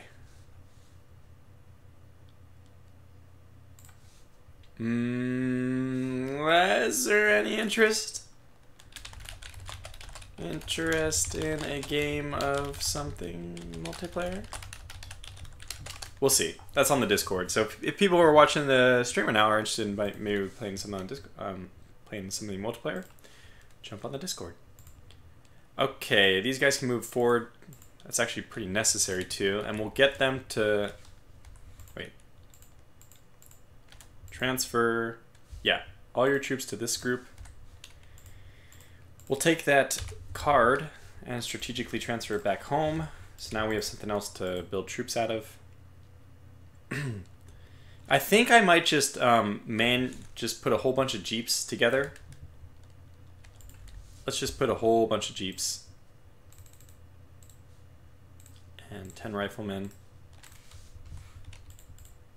This is just going to be like a reinforcement group for the south, and a lot of those riflemen will end up deboarding.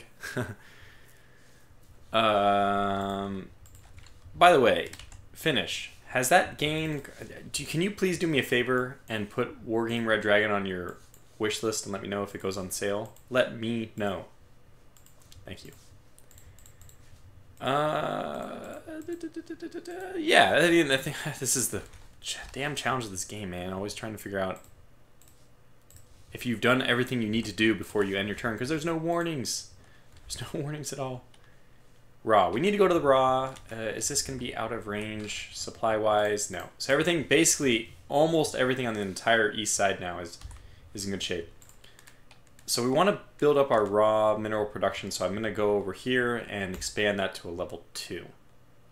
That guy was here to build a fortress, but... Forgot that idea.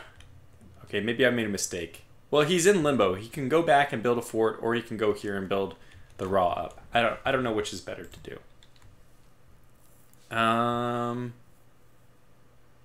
We probably could have just thrown all our jeeps and a whole bunch of riflemen on this boat. But we'll have more trains next turn anyway. And our staff number is coming up dramatically. My goodness, so much so that we actually can slow down staff production a fair amount. What do we want to do instead? I think it might even be better to do pure political points, but trains. Okay, so we want trains. What I'll do is I'll take the political points here, and then I'll remove another set of political points here for even more trains, which means we'll be negative. Okay, I don't want to be negative though. So we'll take the political points and use them for something pretty soon. Probably what I already need to do is get machine gunners. So this takes 66, and then the best thing about it, I think let's do this, because for defense you can't do it. And then our goal will be to get to 135 so we can get the improved machine gunners. So that's the tech tree. I think this game is just so well thought out in so many ways. Supply, technology, all these things. I really like it. Okay. Well, we'll end the turn, and then we'll probably call the stream to a close. So let's just see what the AI does on their turn. Oh, sorry. No, sorry. Production, as always, a nightmare, but we have to deal with it.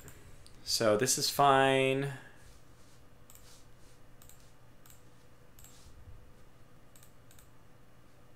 Okay. This is good.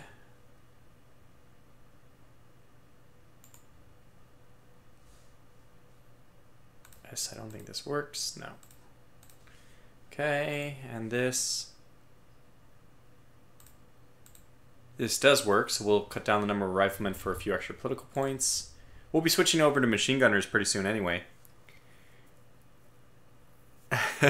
Colonel Dow says, we didn't need that fort up there. Just build more raw. Japan tells Manchuria before massive Russian attack.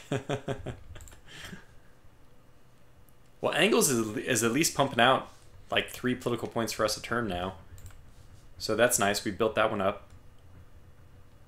Kalinin is not going to be in our control long enough for it to matter. But we did stave off a little bit of their production base, and that I'm happy about. And technically, yeah, like I said, I think I already mentioned this, we're stealing their raw, which is nice. Though again, I'm not sure the AI does... I don't think the AI even needs engineers to build factories. They just build them. They just suddenly spawn.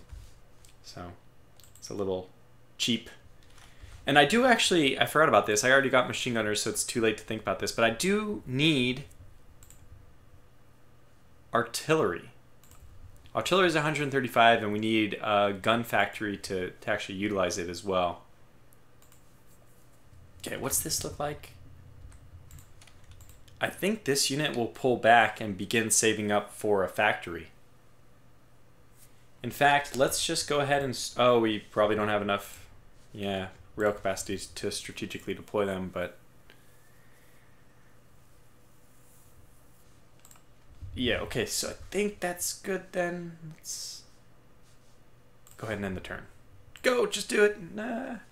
Before we think about it. Are they attacking? Oh, wow, they pushed hard on the east. That's... I didn't expect that.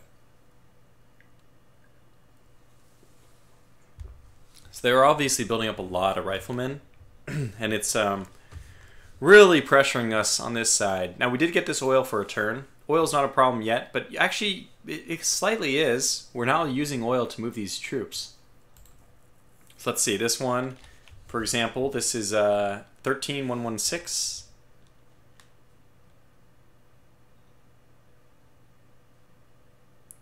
just move them here. And 13,116 went down to 13,560. So it took 60 fuel just for us to move a few hexes. So fuel, oil's really important. I know that this is the divergence point. So 1, 10, 20, 30, 40, 50. So 10. Yeah. So it is better. This is the break point. These are both worth 50. So 50 or 50. So we'll definitely go through the southern route. That's why I want to leave them here, so I can make that decision later. Push these guys forward because they're just carrying troops. Push these guys forward because they are also troops. I think this is the end of our defense in the north, which means, yes, we are going to have to build this fortress in the south. Sorry, in the east. Well, east of these troops. And we'll just hold this line, I think.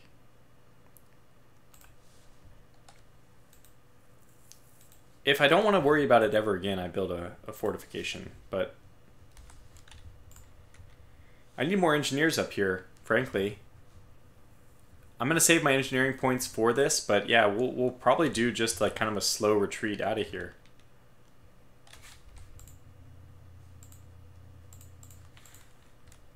And by building this road, I already talked about how this is like not good. This is the reason why it's not good to do. I basically just supplied them with a supply line. Although it wouldn't have been that far. They would have been in supply from this road anyhow. It would have only been, because this was already here, right? So yeah, it's fine. Anyway, let's go ahead and wrap this stream up. This is Advanced Tactics Gold. Like I mentioned this several times, it's one of my favorite games of all time. I've been playing it for probably, I don't know, 8 years or so. I didn't discover it right away. I kind of came in late to it.